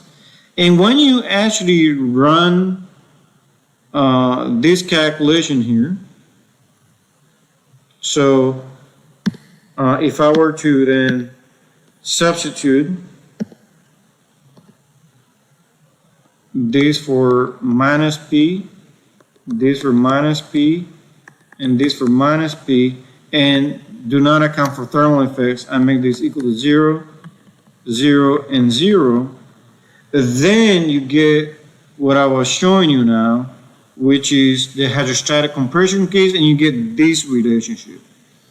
But I want you to notice how the volume change, as we talked about earlier, is the summation of the column of these diagonal terms. And so the volume change is 3 times 1 minus 2 twice nu divided by E times the pressure load applied. That's what you see there. And we can actually determine the measure of volume change by calculating something called the bulk modulus, which is the inverse of this coefficient. So if I have a sample and I subject that to uniform compression loading P, I can calculate how much the material is willing to change in volume. Because we say that this summation of the diagonal terms is equal to the change in volume for a cube. And so this measures the bulk modulus and is also related to E and nu. Here's a relationship of how all the different elastic constants, and I didn't cover them all, but K here was covered, mu is G, and K is the bulk modulus. And I didn't cover lambda, which is okay with me, but I want to make sure you know that you can relate E, nu, K, and G with the other constants on this column. And if I'm interested in relating E, so E and nu can be related to mu, for example. So you can use this table to find out how to relate everything together.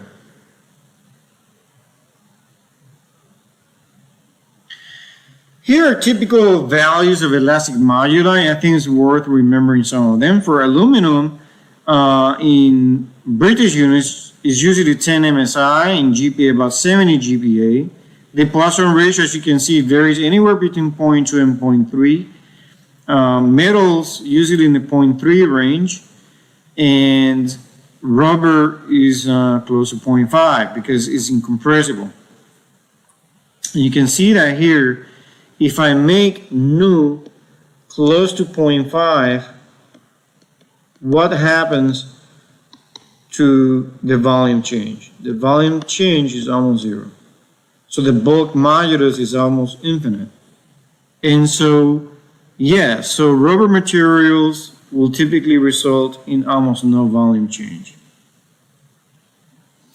And here is the other constants. Here is the coefficient of thermal expansion. This is more so you can see how the different materials relate with each other.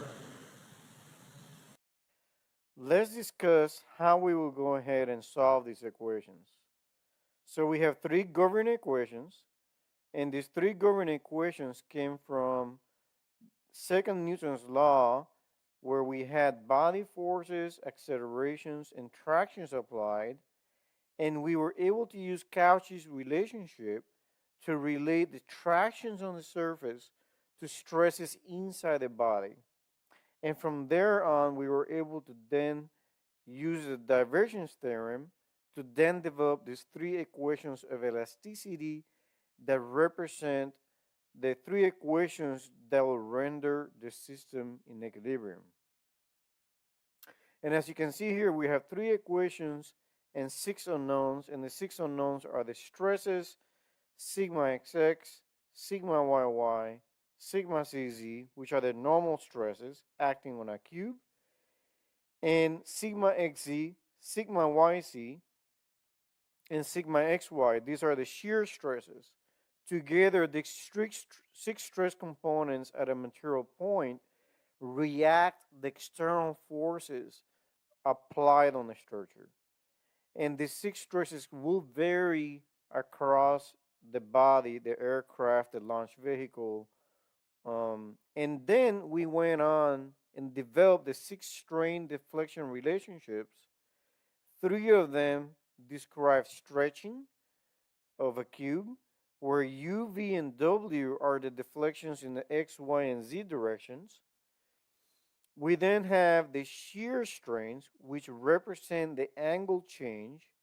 And as you can see here, we have six equations, and we have three unknowns here, U, V, and W, and then six strains that are unknown.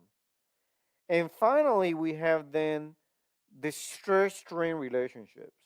The stresses must be related through the strains using the constitutive equations. And these six stress-strain relationships are given by this equation here. We used virtual tests to develop what the stiffness metrics will look like. So in total, we have 15 equations, 15 unknowns, 6 stresses, 6 strains, and 3 deflections. And as you can see, that's quite difficult to solve. We also talked about boundary conditions. We have this situation where we can apply traction forces on the surface of the body. It can be either pressure or tangential force like friction. And then we can apply kinematic boundary conditions. Deflections are fixed on the boundary, like a clamped condition. We can specify either tractions or deflections, but we cannot specify tractions and deflections at the same location. So for example, at this location, we have the boundary fixed. We can't possibly also specify tractions at the surface. Generally speaking, we can then take these tractions and relate them to quantities inside the body. And what is the goal? The goal is to be able to take a CAD model, ideally apply a load, and then be able to determine the stresses that form in the body. And these stresses are the ones that are reacting this external load. And you can see the stress can vary across the system. That will be the dream, is to go from a CAD model, apply loads, and then suddenly be able to come up with this stress field and then be able to predict failure. For example, here, red signifies high intensity stress. And so there's likelihood of potential failure at this location if the stresses are high enough. So how do we come up with that approach? How we compute deformation stress and failure load given a load applied to the structure? Well, so we have the 15 equations and we have the 15 unknowns. And there's a mistake here, there should be 6. We have the equilibrium equations, 3 of them. We have the constitutive law, we have 6 of them. And then we have strain deflection relationships, which are 6 of them. And then we have these 15 unknowns, deflection, strains, and stresses. So 15 unknowns and 15 highly coupled equations over a complex domain you can solve these equations using hand calculations for simpler geometries.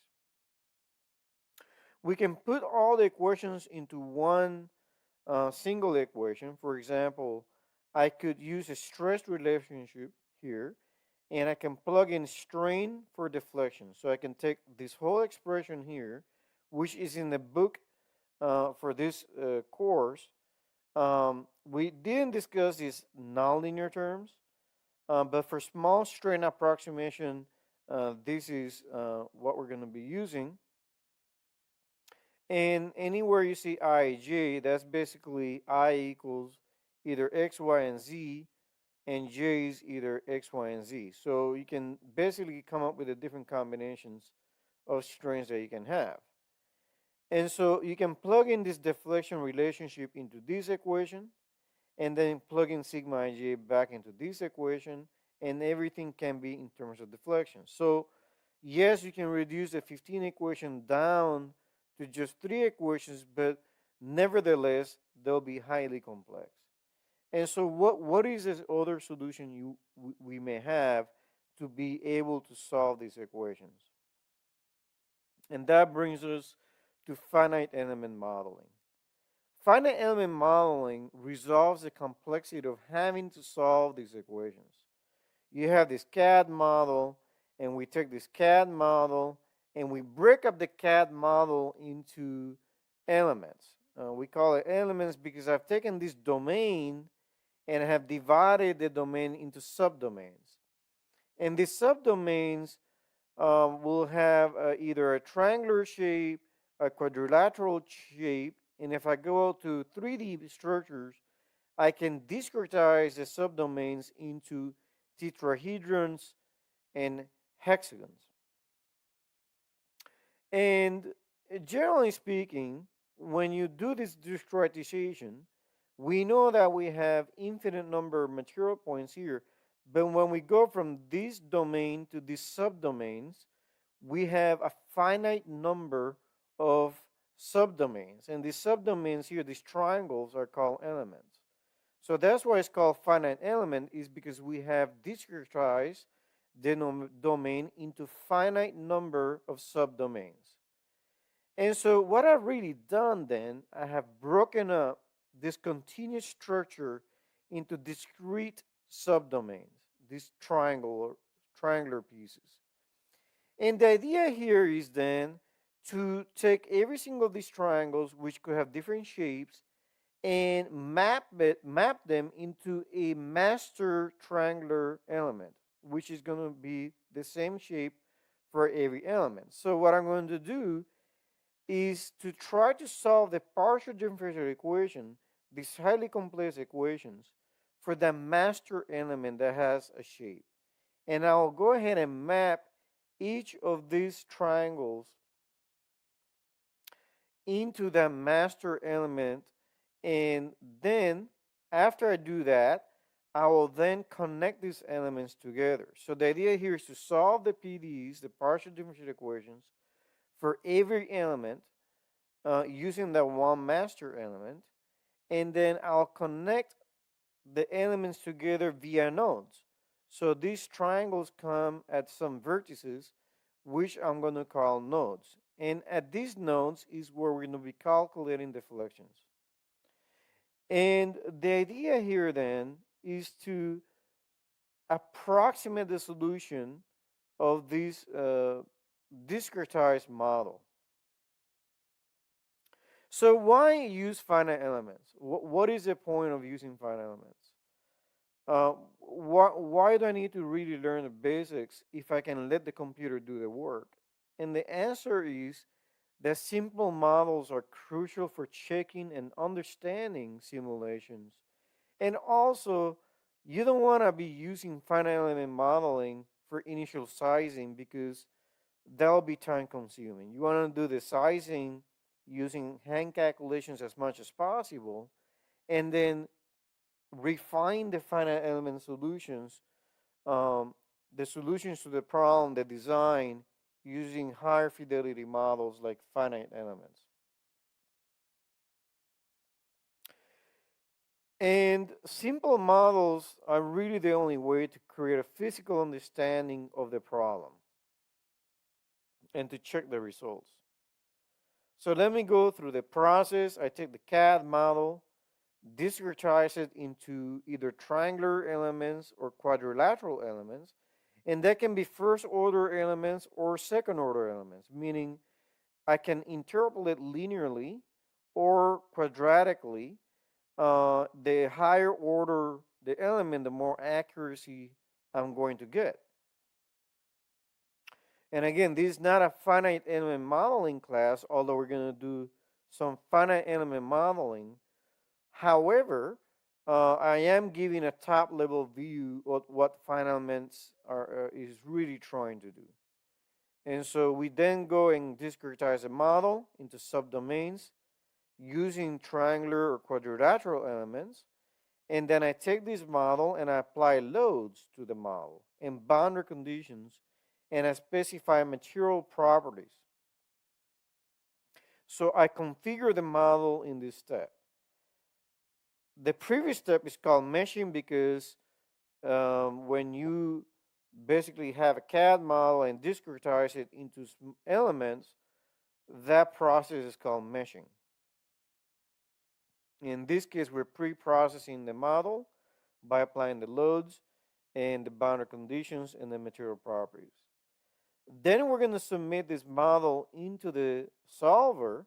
And what we're really doing with the element formulation is that we're taking these 15 equations and basically taking these highly coupled partial differential equations and putting them in this form: stiffness times deflection equals external force. Now, this is a mathematical miracle. Why? We've taken complicated equations, they're very complicated to solve by hand, and I have taken that and put it into a linear algebraic form that can be solved quite easily. The forces are known, we know we apply them.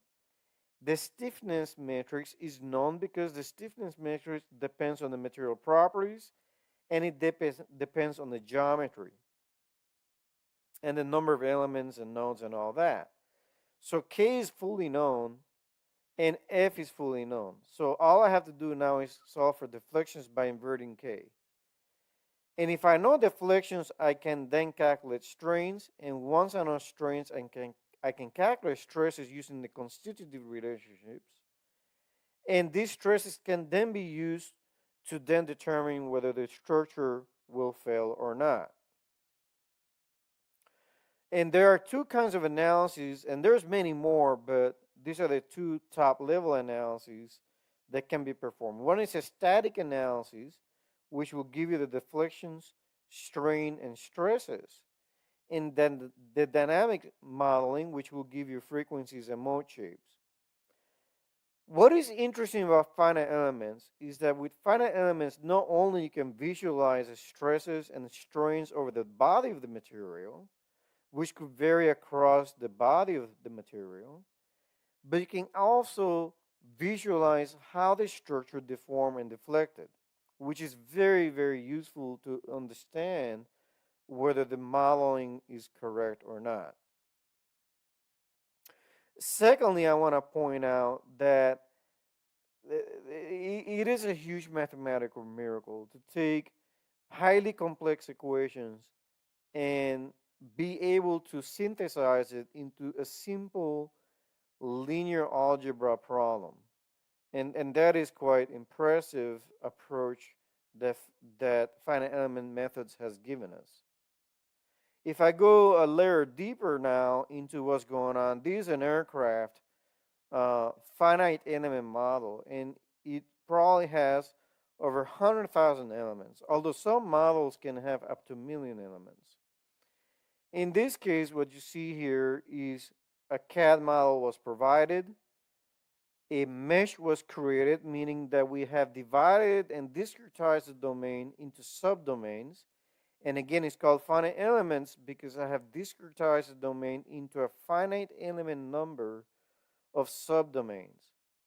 And once I have this mesh created by selecting either 3D or 2D models as 2D elements as is appropriate, I'll then apply the loads. And the thing I want to point out here, in this case, if the aircraft is flying, you don't really have a fixed boundary condition. And that's quite exciting. The aircraft is flying in the air, and the only boundary condition is really the fact that when the aerodynamic loads are applied to the structure, the only thing resisting those loads and reacting those loads are the inertial effects, MA, mass times acceleration. Then I have the boundary conditions which could be applied. The material properties, you could have composites, aluminum. You can specify some areas to be sandwich structure, some areas could be metal. You can basically select the areas that should be corresponding to the material properties of interest in the area. And we already covered geometry. Once you have all those things defined, you can then submit it to the finite element processing. And the idea here is then to interpret the results. And what is quite incredible, and I want to repeat it one more time, is that you could have millions of degrees of freedom. And these 15 equations and 15 unknowns in a partial differential equation will be highly complicated to solve over an aircraft, especially when you have a very complex shape like this one. Just imagine trying to solve it for even a simple cylinder. That would be very complicated. But we're able to perform a mathematical miracle and turn the problem into stiffness matrix times deflections equals force. And the force is known, the stiffness matrix is known. I can calculate the deflection. The stiffness depends only on the material properties and geometry. And I can then invert K to get U. Once I have the deflections U, V, and W, I can then calculate the strains. And to remind you, if I have U, V, and W, I can calculate the strains. Once I have the strains, I can calculate the stresses via the constitutive relationship that we have developed. So the next topic I want to cover is the stress and strain transformations. And why is that's useful? Sometimes we need to transform stresses and strains to predict failure. That's one possibility. It is useful to transform strain measurements into useful quantities. And it's also, for example, if I make strain measurements, I want to be able to determine what the structure is doing. And perhaps you want to transform those strains to be able to use them for further calculations. We can then also use transforming stresses and strains for analyzing composite materials. Let me go into the theory of transforming one coordinate system to another. So say I have this global coordinate system 1, 2, and 3. So I have the 1 axis, the 2 axis, and the 3 axis. And I want to perform a rotation about the 3 prime axis. So I'm going to create a new coordinate system 1 prime, 2 prime, and 3 prime. And I want to relate the stresses in the 1, 2, and 3 system. I want to relate those into the 1 prime, 2 prime, 3 prime system. One important thing that you may have to do is to develop something called the direction cosine matrix.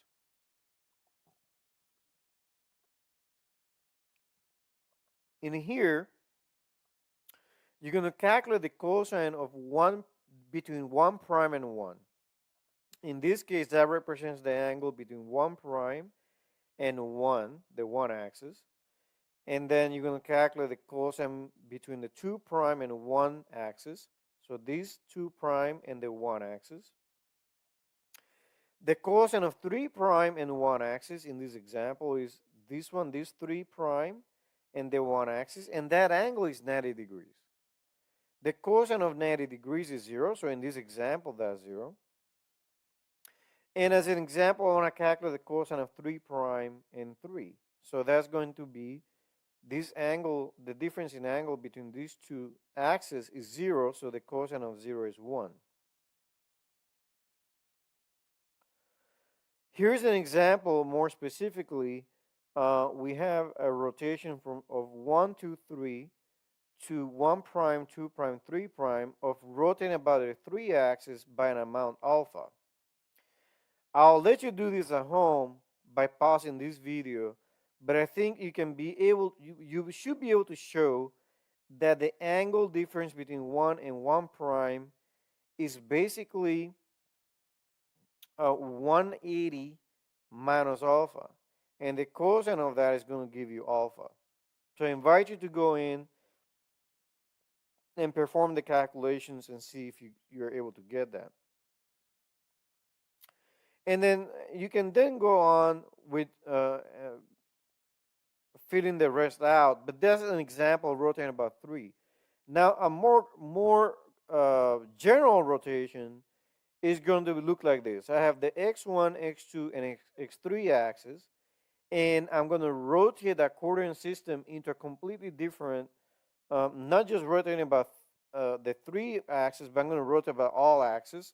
So I'm going to have the x1 prime, x2 prime, x3 prime axis.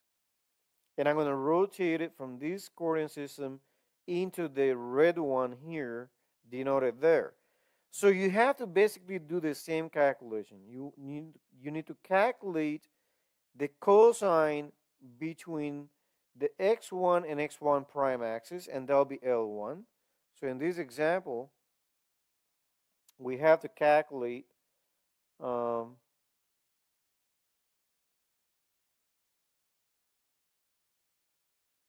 the difference in angle between x1 and x1 prime as an example. And you want to do the rest of them also, n1, n1, and so forth. Once you get the cosine calculations between the angles here, you fully populate this, and I'm going to label this as QIJ. This is just basically saying that Q11 is this, Q12 is this, Q13 is this, and so forth. You can then the transformation formula is given by this. So the stress in the x1, x2, and x3 is going to be this stress here, stress PQ. This stress is known, fully known. The 9 components of stress for that is known. And you're going to then do this multiplication to get the stresses in the new coordinate system. I have expanded it here for you.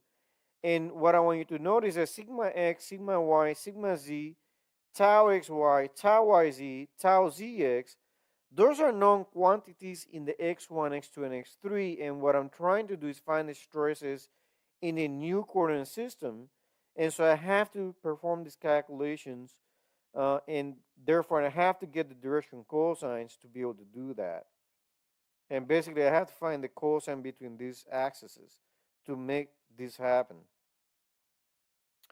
I can show you that how to expand this in a second, but it's fairly simple. INJ is known, and so you basically want to expand on this, and I'll show you how to do that. But just keep in mind that Q11, for example, is L1, and L1 is cosine of x1, x1 prime. So that's the important thing to understand, that QIJ is basically a component that goes here, and all you have to do is plug that into this equation here. There's 9 equations here in total. Let me show you how to expand on that. So I have sigma j prime, and anytime you see that, what we're really saying is that with INJ fixed, we have summation from P1 to 3 and Q1 to 3. And all I'm going to do now is expand on that equation.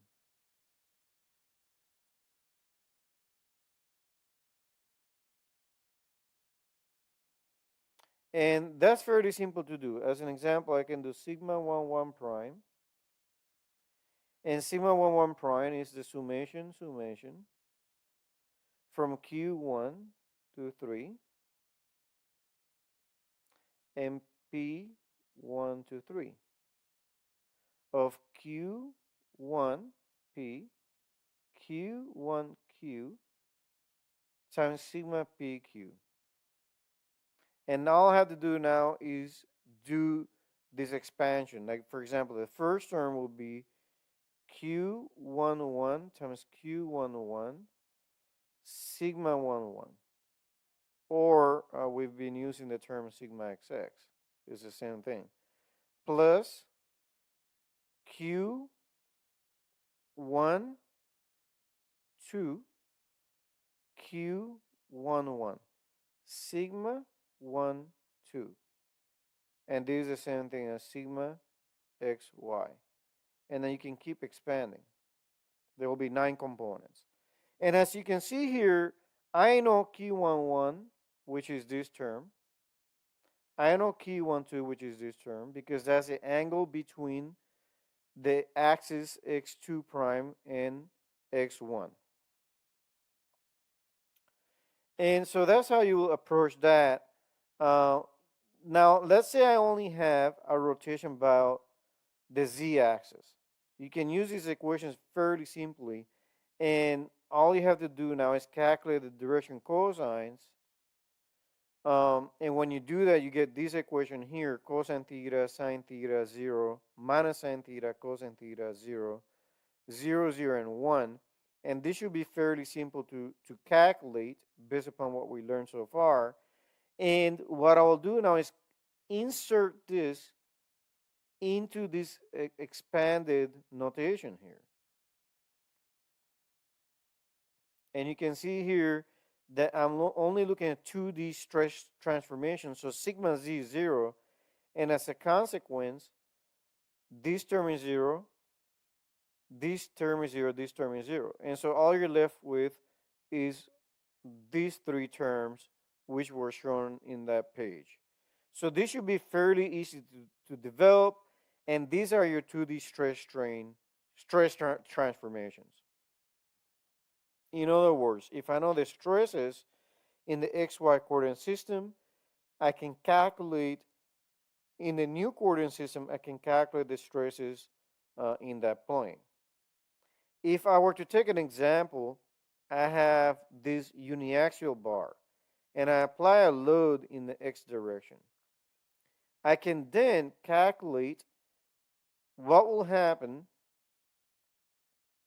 what is the stress as I rotate this square into that square by an amount theta. So I'm going to rotate it by an amount theta, and then I'll determine how that stress, that normal stress to that face, and that traction that's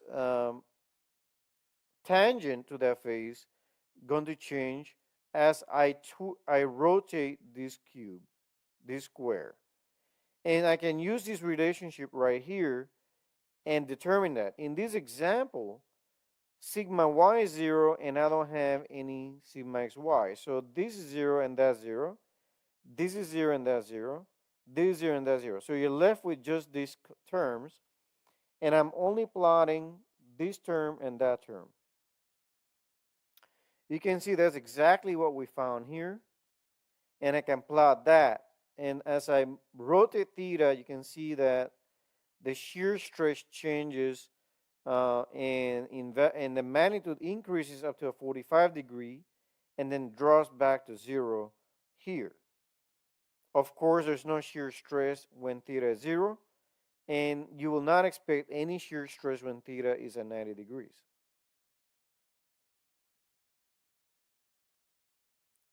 Very similarly, I can transform the strains in the similar manner. I can use the same formulas to transform strain As long as I can find the direction cosines, I can then do the transformation. In a very similar manner, we can expand it all. The 2D strain transformation follows very simply by setting epsilon z, epsilon yz, and epsilon zx to 0, and then I can use the rotation by theta to then determine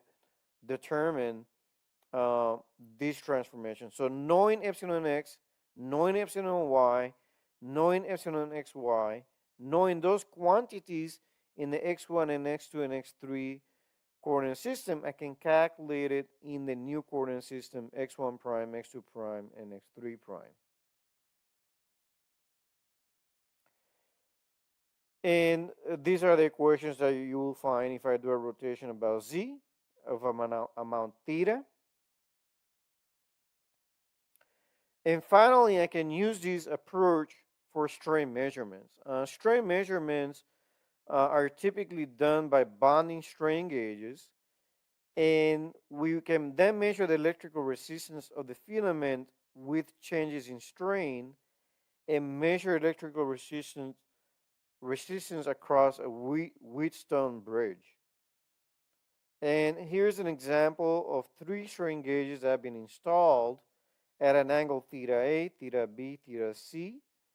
And what is incredible about this is that I can measure the strain along A, and I can measure the strain along B and along C using these gauges. So I know this strain, I can measure this strain, and I can measure this strain. And the important consideration here is if I know those strains, and I know the angles of those strains, gauges, the way they're installed, then I can use the transformation relationships provided earlier to come up with these 3 set of equations. Now, I know theta A because I know at what angle I install the gauge. I know theta B and I know theta C. So I know all these guys here and these guys here. And so now I should be able to, knowing epsilon A and epsilon B and epsilon C, calculate epsilon x, epsilon y, and gamma xy in the xy coordinate system, in this xy coordinate system. I should be able to calculate those strains. And so that's how you can use these measurements, these transformation equations, is to get the strain field in the xy Cartesian coordinate system. Other coordinate systems do exist. I want to point out to the cylindrical coordinate system. Here, I have x1 and x2 as a Cartesian coordinate system, but I want to express what we're looking at here. So if you have a body of material that revolves about the z-axis, then ER is the radial coordinate system, theta is the tangential coordinate system or circumferential coordinate system, and z is the coordinate system that coincides with the axis of revolution.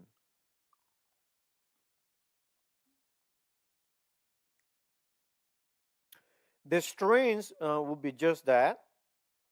UR represents the deflection in the radial direction. U theta represents the deflection in theta direction. And UZ represents the deflections in the Z direction. And the strain deflection relationships are going to look like this for a cylindrical coordinate system. And again, I still have 6 components of strain, and I have the 3 components of deflection. I also have the equilibrium equations in the cylindrical coordinate system, and I want to point out that it's going to follow the same convention we discussed before. The Z phase is going to have a sigma Z, pointed outwards from that face. This face here corresponds to ER, this ER right here. So the stress normal to that face is sigma r, the radial stress. And then I have the Hooke stress, which is circumferential stress, sigma theta. And then I have these tangential stresses that are shear stresses on these faces. So same convention as before, the stress can be written in this stress tensor.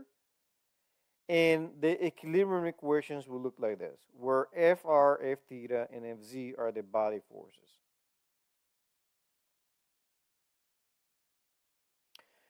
Later on, when we discuss cylinders under pressure, we will be discussing sigma theta, which is a Hooke stress, and sigma z, which is the axial stress. We can also use a spherical coordinate system where theta, phi, and r are the coordinates of the system. And so in this coordinate system, sigma r is a radial stress, sigma phi and sigma theta are the circumferential stresses or tangential stresses. And again, I'm going to have 6 components of stress. 3 of them are normal, and the rest of them are shear. And I'll use the same convention as the one when we discussed the cube. The equilibrium equations are given by these 3 equations, and Fr, Fp, and F theta are the body forces. And then I also have Hooke's law, and as you can see in Hooke's law, it doesn't matter what coordinate system I'm using, we still are going to, Hooke's law is the constitutive law we showed earlier. Those constitutive law equations are still valid. These equations shown here are the same equations we showed earlier, but in a more compact fashion. And I want to point you to that so that you can remember it.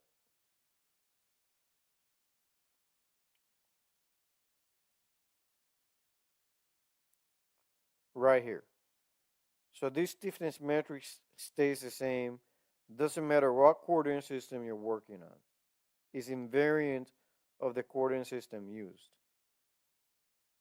And in Hooke's law in spherical coordinate system also looks the same, and you will expect so. And Hooke's law is the same as the constitutive law that we derive using the virtual test. So I hope you have a great day.